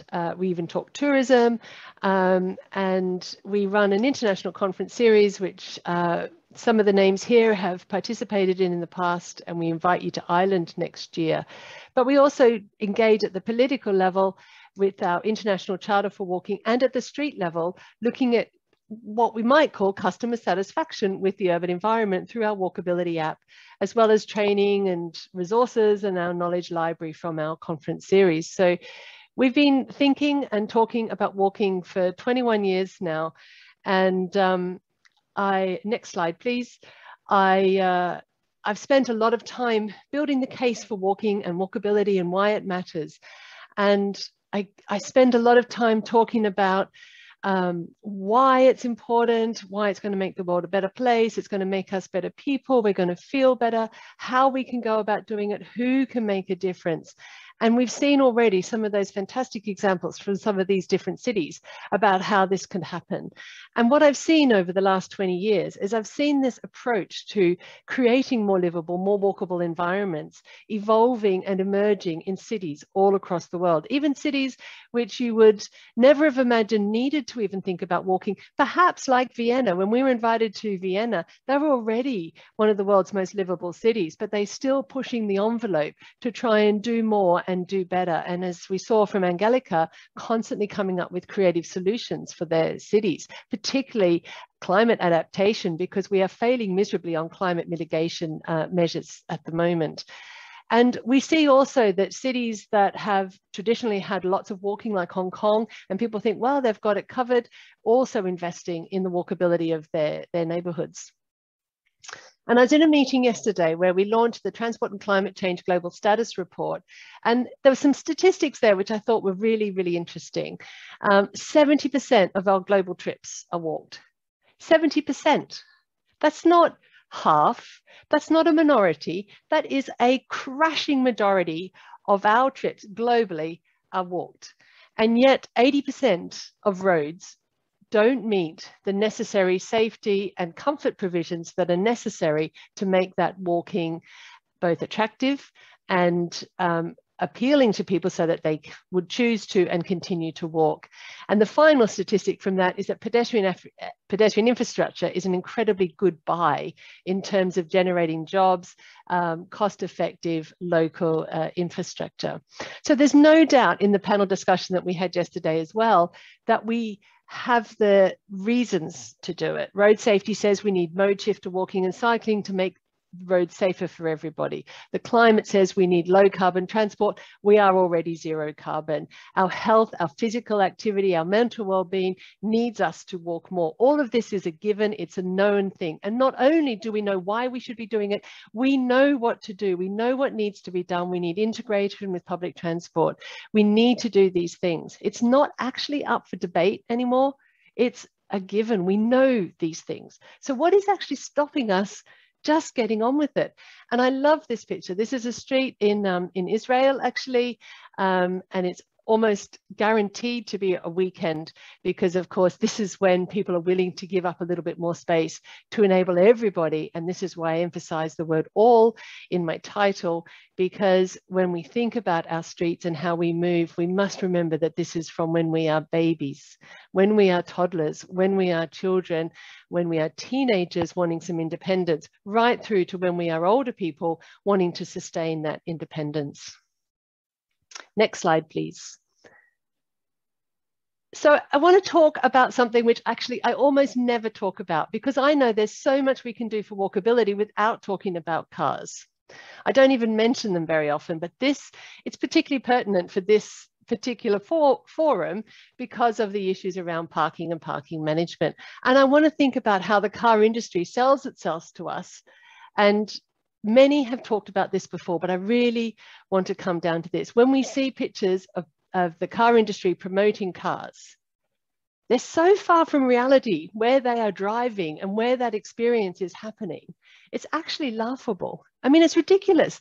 There's almost no bridge in the world that would be empty of vehicles. Usually it's mountains and highways and roads and all this open space, but still they work. And we don't charge them with false advertising. The thing is that cars now own the center of the universe so powerfully, we forgive them a million sins.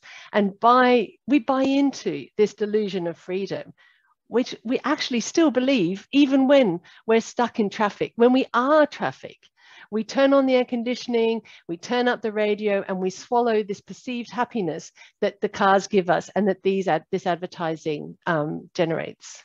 Even when we're having trouble finding a car park, or we're moaning about access and complaining that this vehicle, which is so much bigger than our individual person that has to be somewhere, we are buying into this delusion of freedom. So I want to talk a little bit more about freedom. Do cars really give all of us this freedom? Whose freedom are we valuing? Next, please. Is it her freedom? Next, please. Is it their freedom? How do we have a priority system, a value system in our communities that says that this car can park on that piece of sidewalk when there is clearly enough road space for them to park and someone to go around them, such that women and children have to enter the road space to continue on their journey? Next, please. Is it their freedom? This is a man walking children to school. What's actually happening here is that our commitment to cars and our provision for motor vehicles in our communities and their sort of, colonization of the space actually denies choice. It doesn't give freedom, it actually steals freedom. It denies choice because people don't let their children walk to school because road danger denies children the freedom to walk because parents are too scared. It denies children the choice to play on the streets or to run freely when they are walking. Everyone knows children get bored very quickly and they need some of those joys and those distractions. Next slide, please. And it denies choice to the older people in our communities because their fear of traffic, the fear of road danger, the poor provision that we give to pedestrians, poor pavements, creates an environment that they don't feel comfortable in. Long distances to cross the road, like you can see in this picture, and the short crossing times makes old people uncomfortable about being in their public spaces. And even if you have a very nice sidewalk, a car-dominant urban environment, which isn't Bremen because it's a traditional urban environment, creates distances which make it harder to work, like in lots of suburban areas. So even in cities where the majority of people don't own a car, the vehicle sits in the center of our thinking, and with this delusion of freedom, denies choice to everybody else. Next slide, please. So I've put this picture up, and we've seen some of these pictures already from some of the other presentations. We see people walking down the middle of the road when it's lined with traffic. Now, I've deliberately chosen Malta because it's a particularly hot country, and I knew that Angelica was speaking before me today. And so you might look at this and think, well, what's the problem here? There are sidewalks if they want to use them, and actually there's not much traffic movement. And so these people can choose to walk up the road and they feel comfortable about it. And yes, there are many different streets all over the world and many different approaches. And people often think that we want, you know, and yet this option for these people is only available because they are able-bodied and they can make a choice and they will move out of the way when a vehicle comes down here. And it doesn't provide for extra space for gardens like you saw in Angelica's example. And we're seeing this coming up in cities all over the world now. Cities like Paris, Canadian cities, Addis Ababa in Africa are building gardens back into their towns. And particularly Malta is a city that desperately needs to cool down without changing climate. But I want to be really clear that I'm not asking for removal of all vehicles. There's as many solutions as there are streets and urban fabrics. Next slide, please. So how do we address the conflict that we've seen, the disparities of view and opinions and the things that people want from our streets and our limited, you know, public space? And some people will say, well, it's market forces, you know, like we can only have market forces, or it's heavy legislation, but freedom, people should have individual choice about what they do. Well, I think I've addressed the choice question. The choice is only for those with the biggest, heaviest vehicle in many situations. Market forces, unfortunately, have brought us to where we are today, with a whole decades of false advertising and a sense of freedom and what vehicles are going to give us. And they've locked us, instead of giving us all that freedom to drive off in any direction, as I think someone mentioned, they've actually locked us into urban environments that have air pollution problems. The vehicles generate some of that heat that we're seeing on our streets. They're occupying space, they're making it uninhabitable. And what I am particularly chosen this picture is because it's got plastic bags in it. And for years, people campaigned to get rid of single-use plastic shopping bags. And people said, well, we'll make alternatives available and market forces, people will buy them. People will choose to buy the better bag. And some people do. But as soon as they legislated a price on those plastic bags, it radically reduced the number that were actually taken from our shops, and people changed their habits and remembered to bring their bags to the supermarket and to reuse their shopping bags. And it's almost now, that is the norm for going shopping, is to take your bag with you. So we actually underestimate our capacity for change. We are completely creative, capable individuals, able to make choices, but able to make change. And this is the thing that we have to remember. Next slide, please. And I've got these pictures because in talking to the team about doing the presentation today, I said, please share with me some of the images of what you've been doing in Bremen so I can understand it. And when I see a picture like this, it immediately says to me that we have stolen the choice of children to walk freely in this neighbourhood. No parent is going to let young children share that space with motor vehicles. Next slide, please. But in this picture, that freedom to park wherever we like has been displaced with a allocated parking space and given families the freedom to walk. It's created space where young children, these are very young children walking with carers, and we mustn't pretend that it's only when you're able to move independently that children should be out and about on foot, because the research shows fundamentally that children's brain development, their social skills, their physiological development needs them to be out and about in public space. We have to enable groups like this to walk down the streets. So this feels to me, and I'm not living in these neighborhoods, but I'm making observations from afar, is that we have shared out the space in a more equitable way. We have enabled more freedom for more people more of the time. Next slide, please. And I know it doesn't come without its challenges. We've talked about this a lot, and I've put this slide up because this is here in the UK, and the one on the left, it might be on your right. The one with the people and the pedestrian zone sign is actually in my local town. And the one is from a very similar place somewhere else in the UK. And they're both streets with schools on them. They're both cul-de-sac streets with schools on them. And on the left, they've implemented a traffic scheme so that there is no vehicle access for the short period of time that parents bring their children to school. So parents have to park out of this street instead of filling it up with cars and walk their children in to the school gate.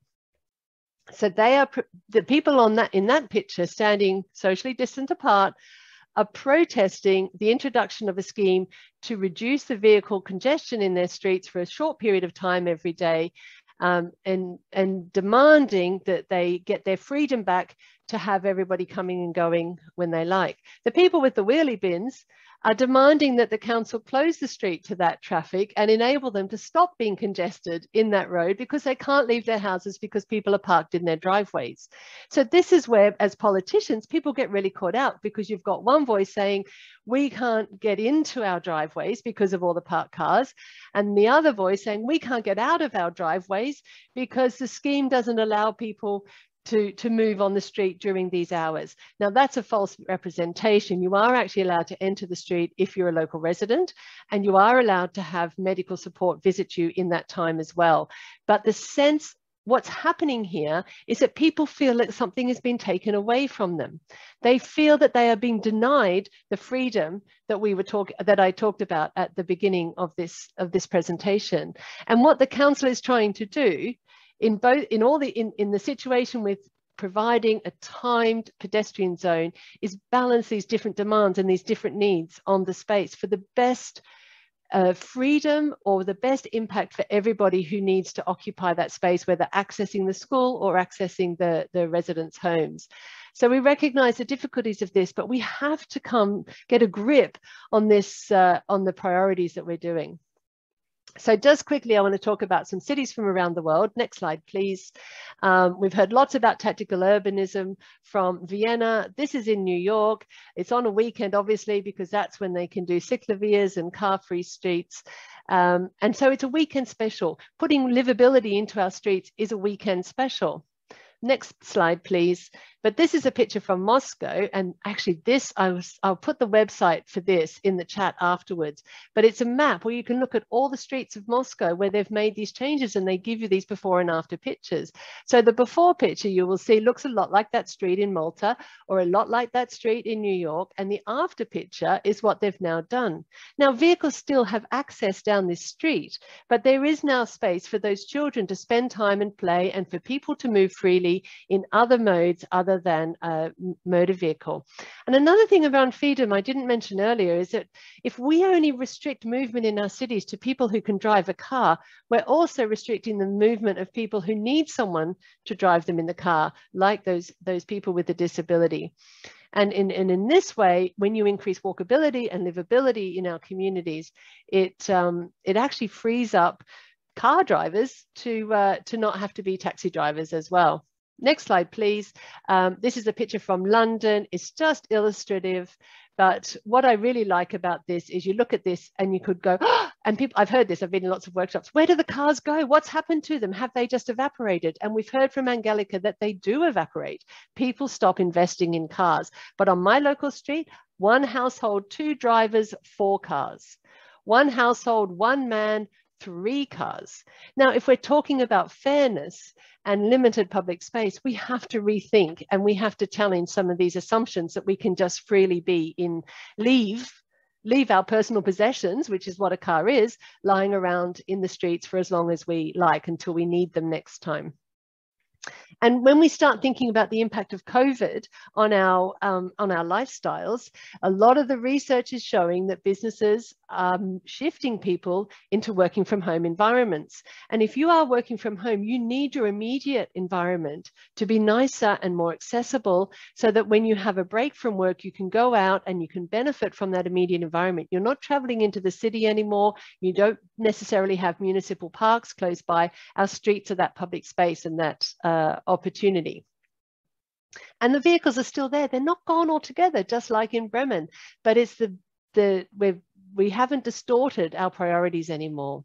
And finally, for examples from around the world, I have from Auckland. Next slide, please. This is a before picture. I'm sorry, it's very poor quality. I grabbed it very quickly because people are flying it around Twitter. So if you go look for me on Twitter, which isn't a plug for my social media, but you'll see these numbers. And this shows that cars and cars occupying our space in our cities, the same theories apply in commercial streets as well. And this is the before. The next slide is the after, please. And the improvement in access, this was a quick and cheap intervention, and it's only loading bays and delivery in this street because there was a big parking bay just at the end of the road where people could be. This needs engineering, it needs enforcement, it needs the art of creative thinking, and it needs the action and commitment of the local authority to put in place these new measures. Now, I'm out of time and I have lots more slides, but I'm going to ask lovely Nicholas, who is doing my slides, if you want to jump down, please, to slide number 25, because I talk a bit about walkability and livable cities and things. So if we can go down to the slide with the lovely boy with his popsicles, and you'll get to share, just flick through, that's it. We've done satisfaction surveys with children, and when you improve their walkability, they're happier children and they're happier at school as well.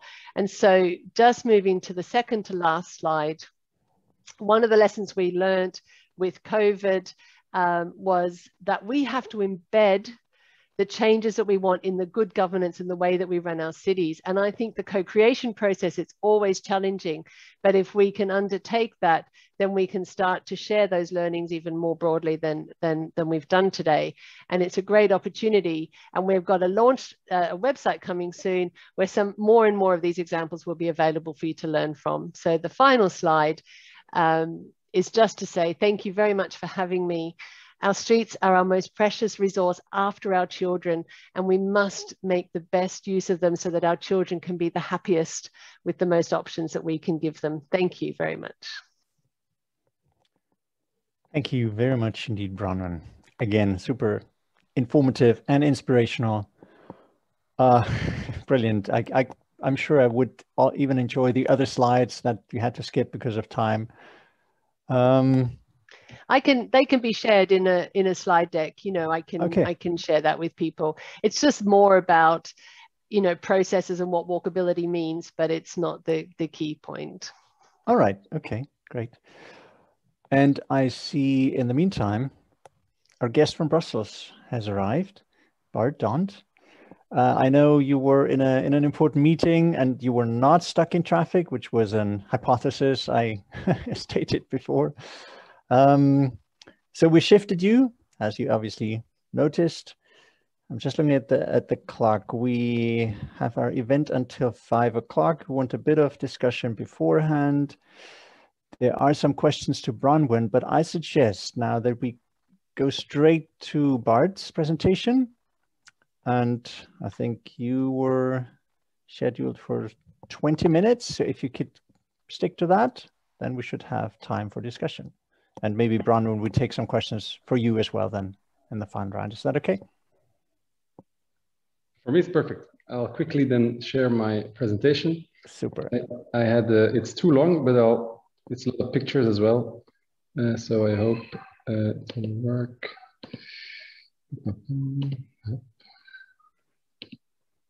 I don't have any biographical information on you, so otherwise I could have used the time until you launched your presentation. There. But maybe you say a few sentences about yourself, your role. Yes. I know you're from Brussels, and you are the Alderman of Mobility and Public Works. That much I know, but maybe you want to say a bit more about yourself. Yes, I'll quickly introduce.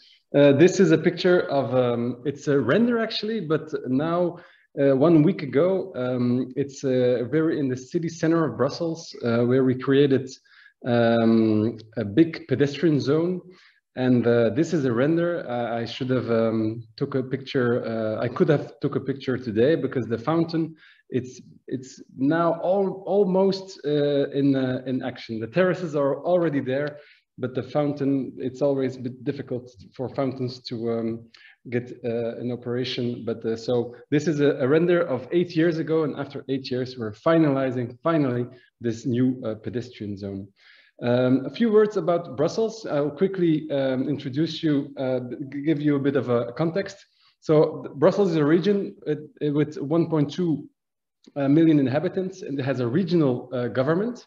It has 19 communes. You can see here on the slide.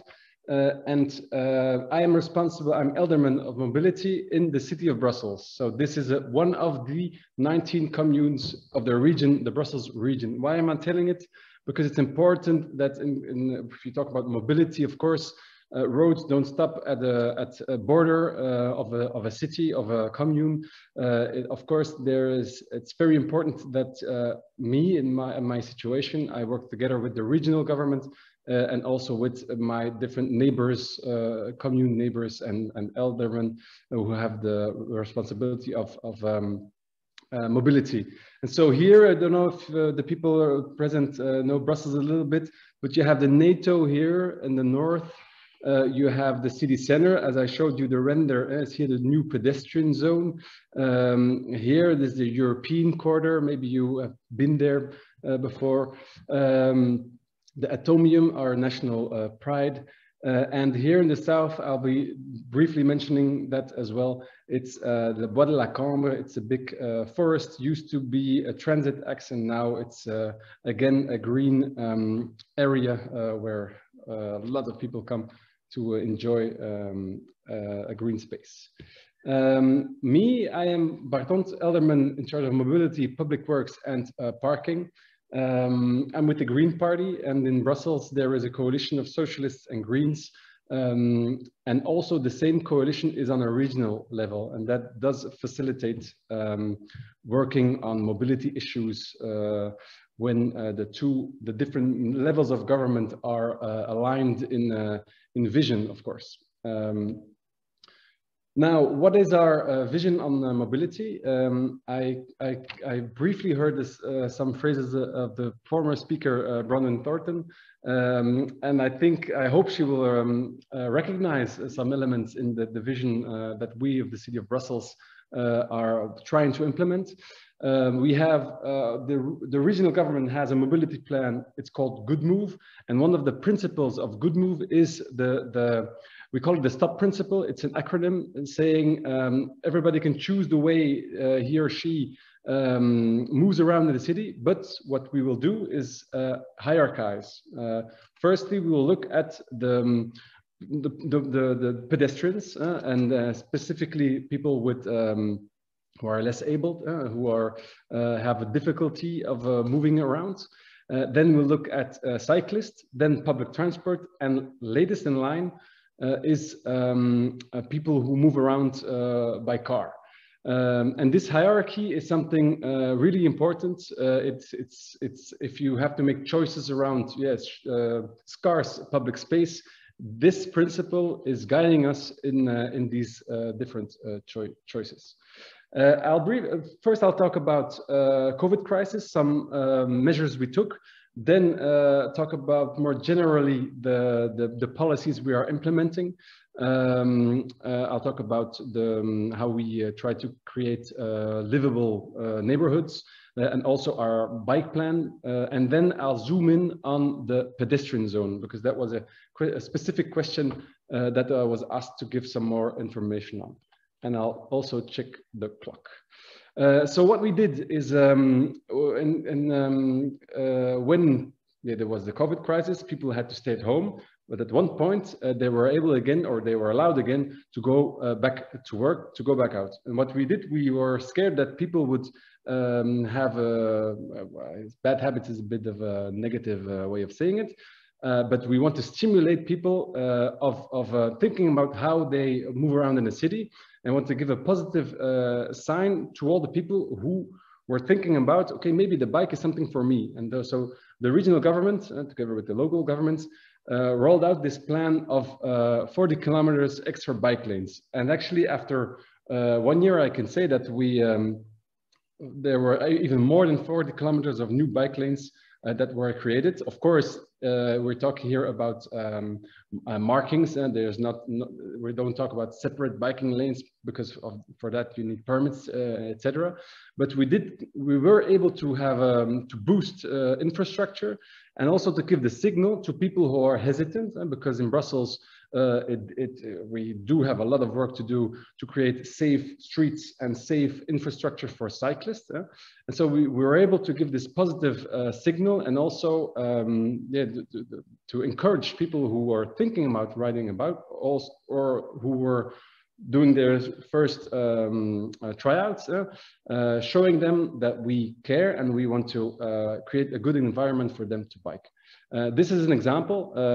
This is one of the most important ways to get into the city by car. And so what we did is eventually it's quite simple. We took one car lane and we created a bike lane of it. And what you can see in the picture is here, I don't see if you see me moving, pointing out, this was the existing bike lane. You can see that it's way too small.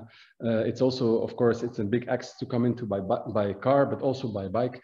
And so with this temporary measure, we were able to very fastly improve the capacity for people biking. I mentioned later on in the south of Brussels, we have this big forest. It's called Bois de la Cambre. And as you can see, in 19th century, we had horses and a lot of people walking around. 20th century, it was dominated by cars. And now, during the COVID crisis, we said, okay, people need more space to walk. They were only able to have some breathing space in the parks. And so we said, okay, we will stop or reduce drastically the traffic in the Bois de la Cambre, and we will create this new or increased green zone. And what happened was that immediately people started using the asphalt for other uses. And it's really, it really worked. Of course, we had to implement a lot of accompanying measures to make sure that the traffic that used to go through the forest park now can use other roads that are more appropriate for transit traffic. To just give an example, so this is the forest, the park that I'm talking about. You can see the 8 was also a lot of cars were driving there, but also it was even dangerous because some drivers use it at night as a sort of Francorchamps circuit where there was really a problem of rodeo drivers.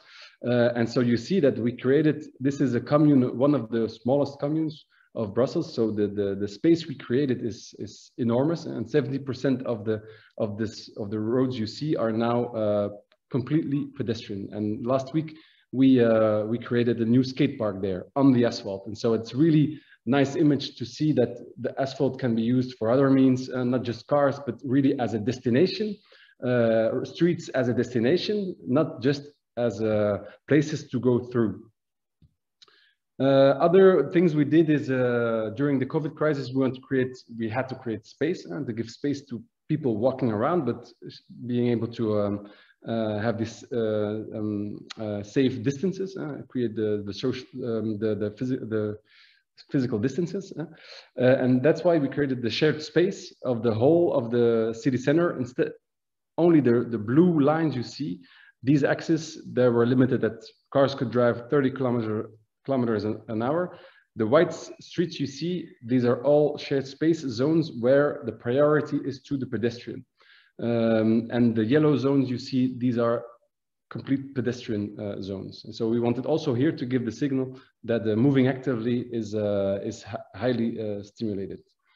We accompanied these measures with a specific intervention. You can call it tactical urbanism, where we here, for example, we placed very easy, some greenery to make sure that this place was also a place where there was a lot of traffic, very dangerously driving around, transit traffic that had no place there. And so with these quick interventions, we could recreate or give space back to for other uses. Here, for example, I heard that the former speaker was also talking about commercial streets. Here, this is a very important commercial street. Used to driving cars through it, and actually the shop owners asked us to create a pedestrian zone, and it works really well.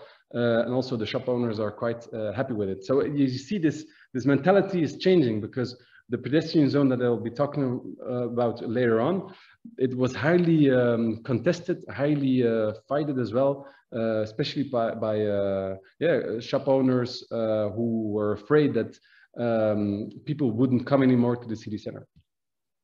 So now some like bigger plans we are working on, and one of the plans was our bike plan. And so here you can see the whole of the how you said it, the executive office, the different aldermen, and here in the middle the mayor, who were represented or presented on when we launched our bike plan. Why? Because you need the different levels or the different competencies, not just mobility, not just infrastructural works, to create a city that is bike friendly.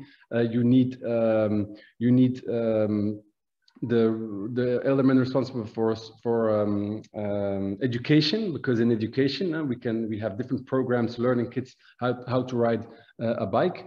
We need sports, because when we organize events, we stimulate people coming there by bike. Events as well. We had a big concert of Metallica before the COVID crisis, and they really pushed people. We created a big parking for bikes, and Metallica themselves also stimulated people coming by bike. So it's really important that everybody is in the game, and with the different approaches can give the signal that biking is an option, and we'll do what's necessary to make it comfortable for you. One element that is very important in our bike plan, and that's why the mayor is also very important here. We have our bike squad on police officers on the bike, and they really helped changing the culture. We used to have a lot of cars parked on bicycle lanes, for example, double parked they call it. And they really were able, with fines, they were able to change the mentality. Now you see less and less people parking on bike lanes or on the crossroads, and so we are able to. Their objective is creating safe streets for active users, so pedestrians and cyclists, and so it really works.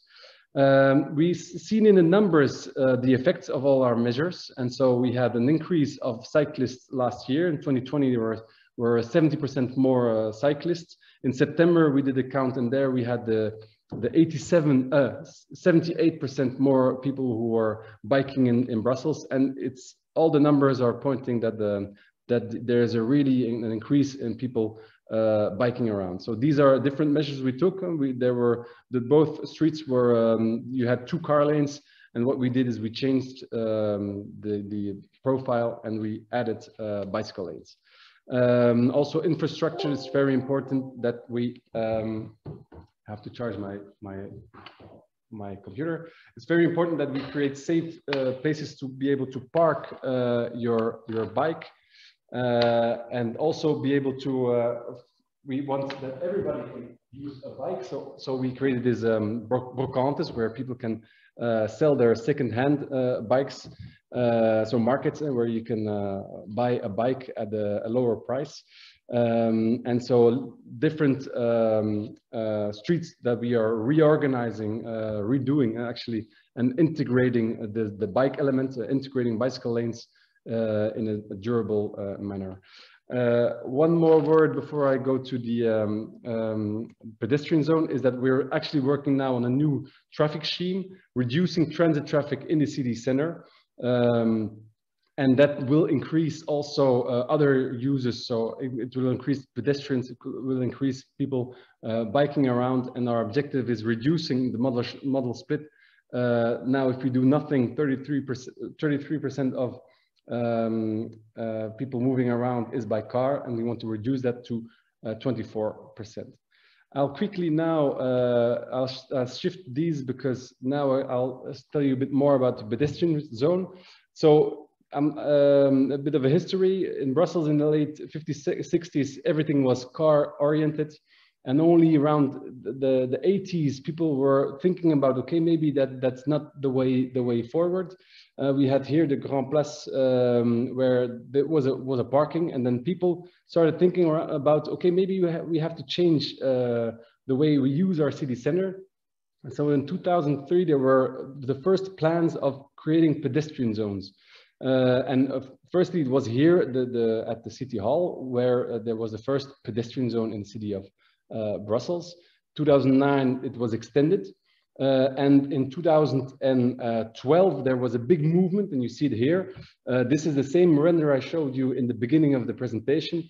It was occupied by Picnic the Streets. It was a whole big movement of people of Brussels who asked for another city. This used to be there were 4 car lanes in the city center of just cars passing around, transit traffic through the heart of our city, and they asked for a pedestrian zone.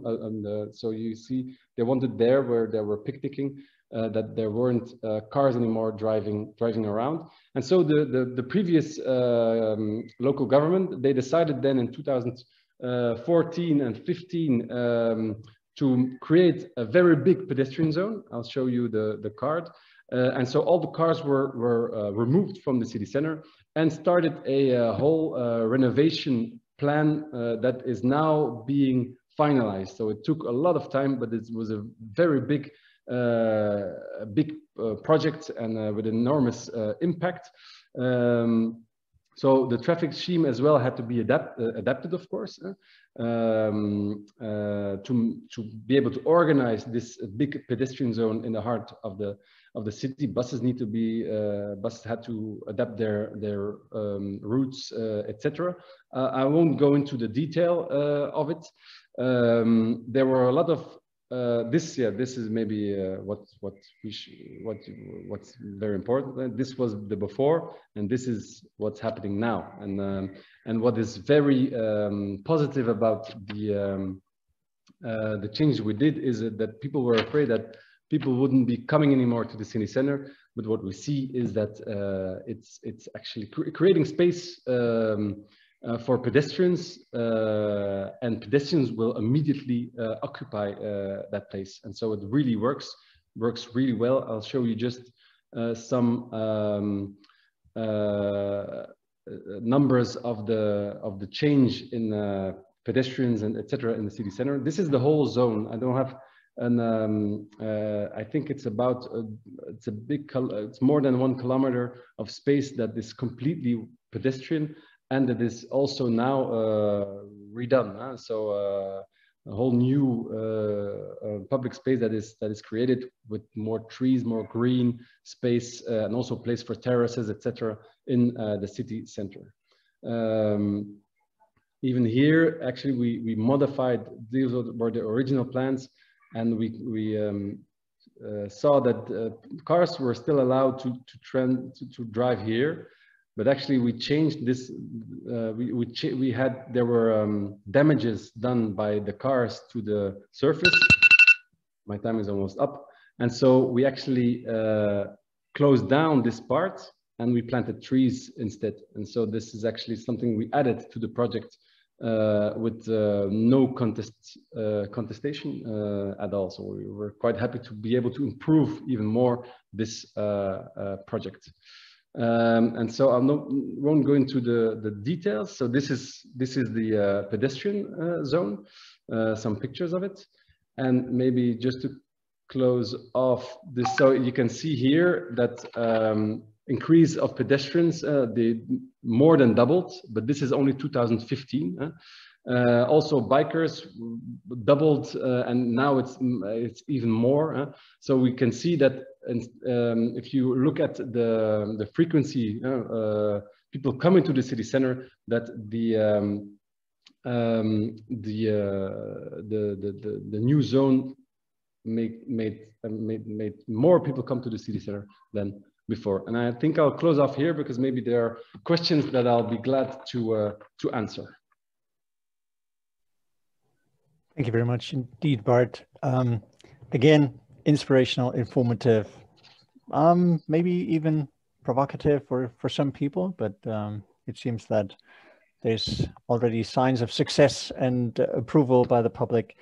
There are some questions, yes, in the chat, but in the chat, only some individuals, a few individual people use that opportunity, obviously, and we won't have time to address them all. But we thought of a way to kind of capture the general views and sentiments out there with another Menti exercise or a poll. And Nicholas is already sharing his screen. Some of you are probably still logged in. If you came in early, you already went to menti.com and you entered that code. So there's a second question now.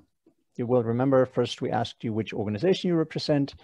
Now, I think it would be really interesting to hear from the 60 plus some people, how would you rank the importance or the significance of these 6 different options or challenges?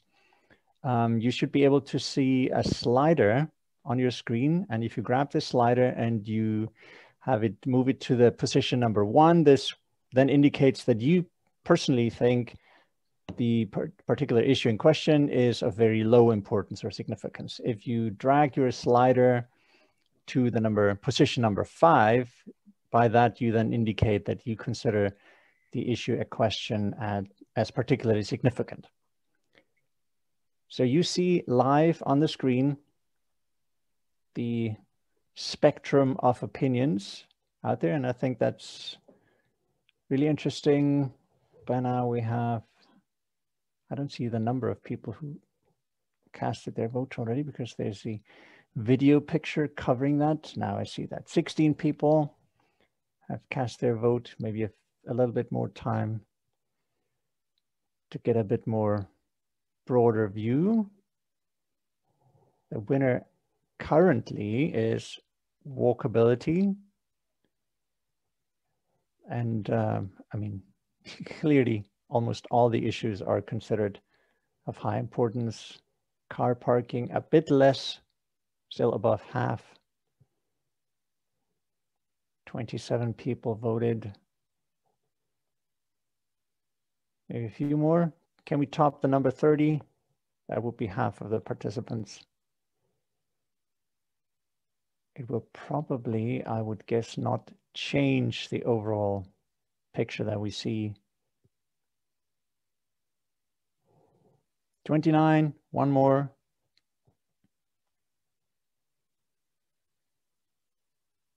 Or we leave it at that. Okay, I think the signal there is relatively clear. None of these issues is unimportant. I would say with walkability trumping, but not by a far margin, and car parking being considered slightly less important, but still above half, so certainly not unimportant. All right, and there's another Menti question. Thank you for now. This, if I understand this correctly, you have an open field. You can write anything you like. So if you can think of a few key words and some buzzwords, what needs to be improved when you think about street space management, bearing in mind what you heard over the last 2 hours. The idea is that the words that you type in are kind of clustered and emerge on the screen here as a word cloud.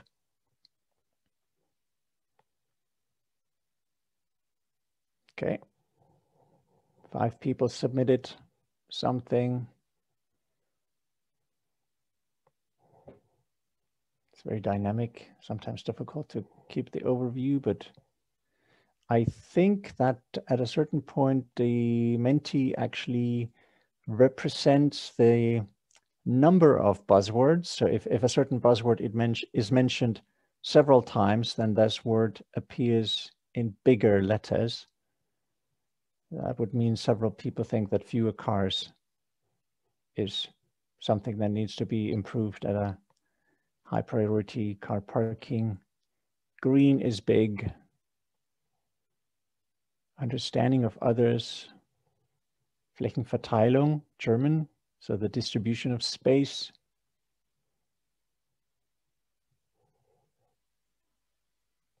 I mean, I guess we could dive into a long discussion about every one of these words. I think that's interesting, and we'll certainly document this result and look at this more closely after the event.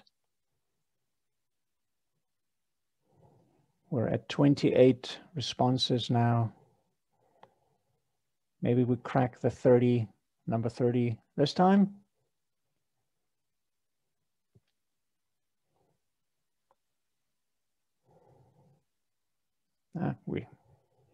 Saturation at 28.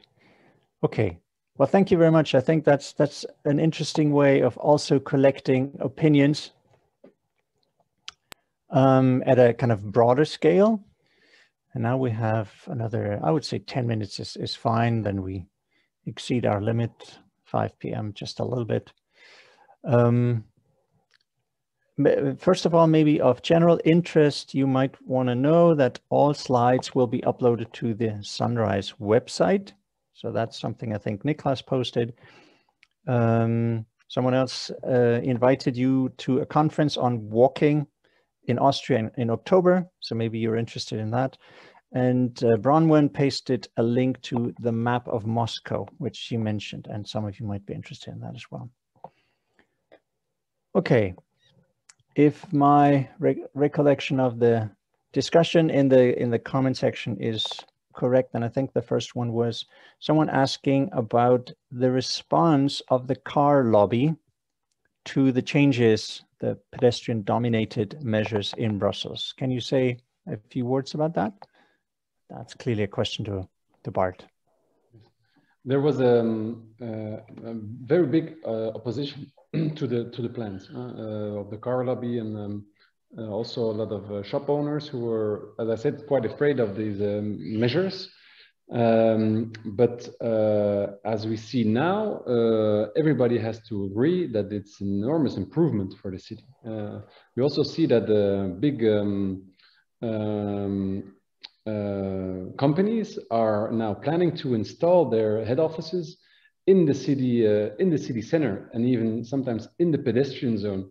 And so that also shows that in the beginning they told that yes, the companies will leave Brussels, it will be horrible, a zone which is not nobody will want to live or work in. But actually it's completely the inverse. I think cities have to really invest in their public space, because it's an advantage that companies can use for their people who work for their companies. You can say, we live in a city that is really nice, not only to live in, to work in your spare time, or to go for lunch. You have a lot of bars or restaurants where you can have a nice lunch, work lunch. In the evening, we have bars and cultural events where you can go, that you can consume, and so that's what a city offers. And with this pedestrian zone, actually, it puts more emphasis on the destination of the city instead of public space just being a transit road where you go through, but you don't stop. And that's something that shop owners notice as well. Pedestrians or people biking will stop more frequently, do more shopping actually than people driving a car.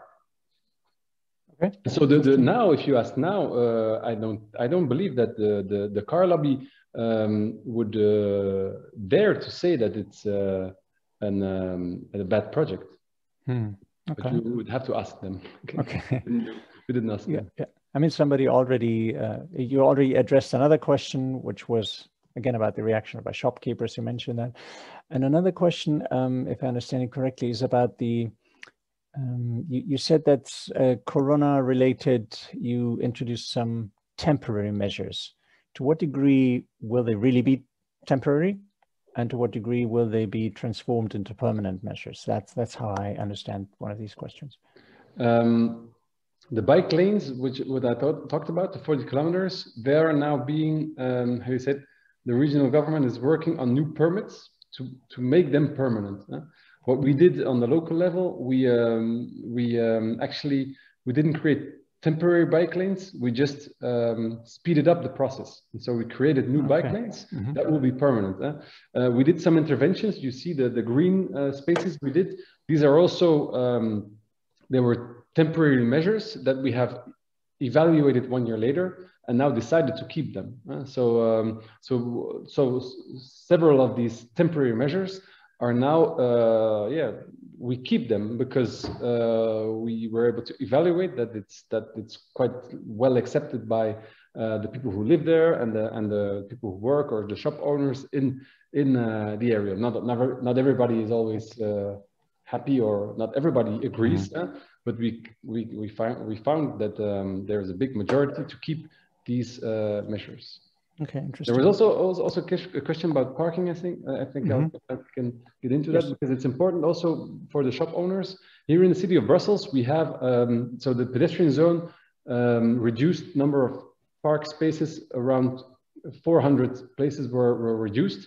And in every project we do, the parking spaces on the street is reduced, but we do have a lot of public parkings off street.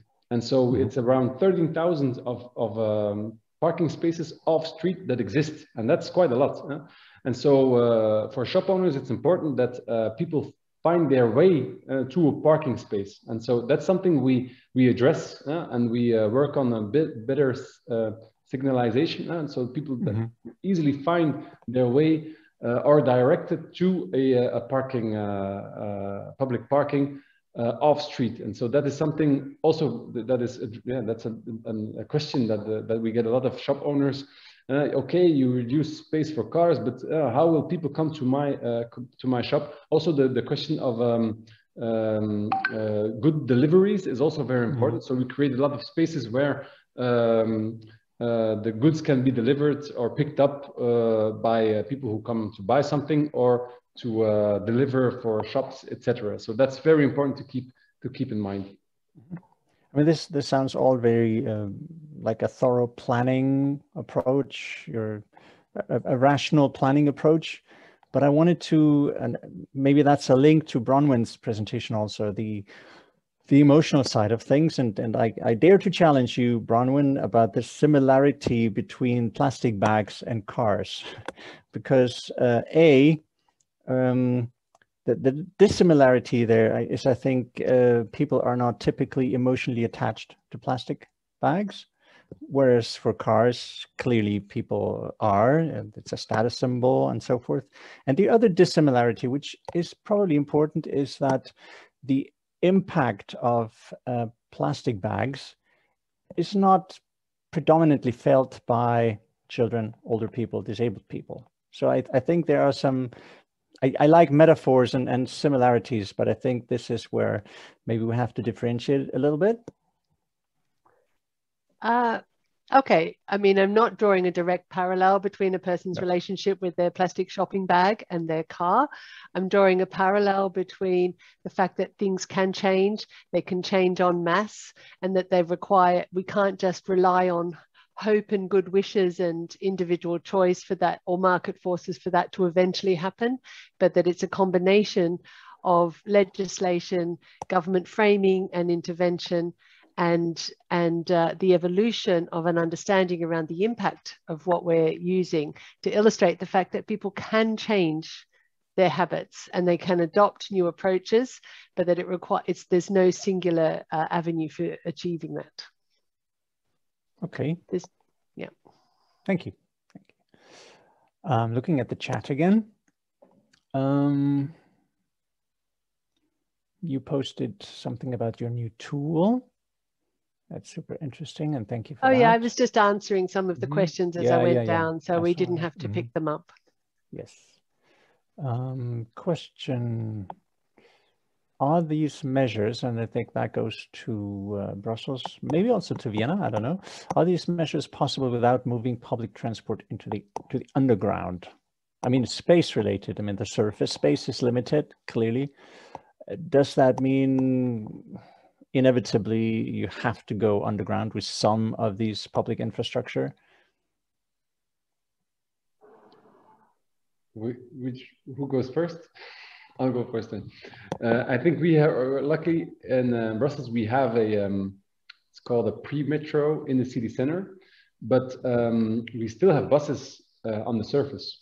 And so like I briefly mentioned it, when we introduced a new traffic scheme for the pedestrian zone, we also rerouted or changed the traffic scheme for the public buses. So that also changed. On term, we will keep buses and trams in the city center. We had also buses going through the pedestrian zone, a part of the pedestrian zone. Now we managed to get them out of the pedestrian zone because it's allowed. It's allowed for buses to drive in the pedestrian zone, but for users, pedestrians, it does create a bit of confused situation. So we try to, if we can, not have the combination of buses and pedestrians in one zone, but we'll always have buses in what we call our city center, the Pentagon. We will have buses going around. Also, we're planning on new tramways in this zone because trams are more easy to build than instead of metro lines. They're really costly and they are quite difficult to build in heavily populated zones. So you really have to take, how you said it, all the pros and cons and decide in that way how you can organize your public transport. Great. Thank you. We have 2 minutes past 5. I think if we exceed just a little bit, I hope that's okay. But if anyone has to leave, then that's okay too. I want to at least pick out one other question, which is from a panelist, but I think it's fair enough and probably of general interest. Are Brussels and Vienna daring more than other cities? What is their secret for success? I mean, is there, and I was wondering myself, are the people more accepting, more progressive? Are the politicians more progressive? Are they richer? Do they have more money? Or what is it? What explains the fact that certain cities, amongst them Brussels and Vienna, are just forerunners and others somehow seem they're lagging behind a bit? Or what explains that? I think it's another culture. I think our politicians are it's the same in each city, and it's depending on different persons or circumstances. So I think do it and try it, and yes, you have to discuss every time. And when we look at Brussels, that wouldn't be a topic in Vienna to close or to open such a big street. So we do it in the smaller scale. So it's also here a difference. But I think between German and Austrian cities, there is a different between the approach to the car. So I think it's a difference between Austria and Germany. Because of the car industry, I don't know, but it's on relationship, I think, yeah. Thank you. Mark, what do you think? I'll join Angelica a bit. I think that what happened here in Brussels, we had the impression that Brussels was lagging behind. Actually, I think we don't have the impression in Brussels that we are a front runner. You have a lot of cities who are actually doing exactly the same thing, or how do you say that? Districts of bigger cities who are doing exactly the same thing, and that is quite how to say comfortable. I think you have some cities that are a bit before others, but all the questions that we in Brussels are asking ourselves, and also Vienna, but also in Paris, in a lot of cities, the same questions are being asked. How will we create livable cities? How will we share the limited space that we have? In the city of Brussels, we have much more limited space than, for example, in Berlin. So maybe the problem there is less obvious, or people are less confronted with the lack of space for bikers, for green space, just playgrounds, etc. So that may be pushed here, this grassroots movement that pushed the political parties to position themselves, and that made the previous government, local government, to come out with this big plan. But the regional government was also working on their good move plan, and that's really now the objective is the whole of Brussels is being you have all these mobility neighborhoods, and in this neighborhood we try to reduce transit traffic, and that's an idea that is also in London, and that is going on there. In Paris they launched the same kind of project, and so these, I think, in a lot of cities the same questions, the same problems arise, and also with COVID it's actually more began more pertinent. It's because we want people to live in a city, but the people who live in a city, they ask also for safe streets, quality of air, and etc. And so I think really we need the way what we're doing in Brussels, what is happening in different cities. In Holland, you have a lot of cities who are really progressive and moving forward. It's a movement that is we're not unique, and that's what I'm trying to say. And it's also comfortable to say to shop owners, saying that, okay, we're not doing something unique. It's happening all around Europe. In a lot of cities, we are doing the same kind of measures, and we see that it works. Worldwide, I would say, city does. As we heard from Bronwyn, with examples from Auckland, New York, and elsewhere. I could not have closed the circle more elegantly than you just did, emphasizing the importance of citywide thinking, but also neighborhoods. I mean, Sunrise, the project where this event is part of, is focusing on neighborhoods.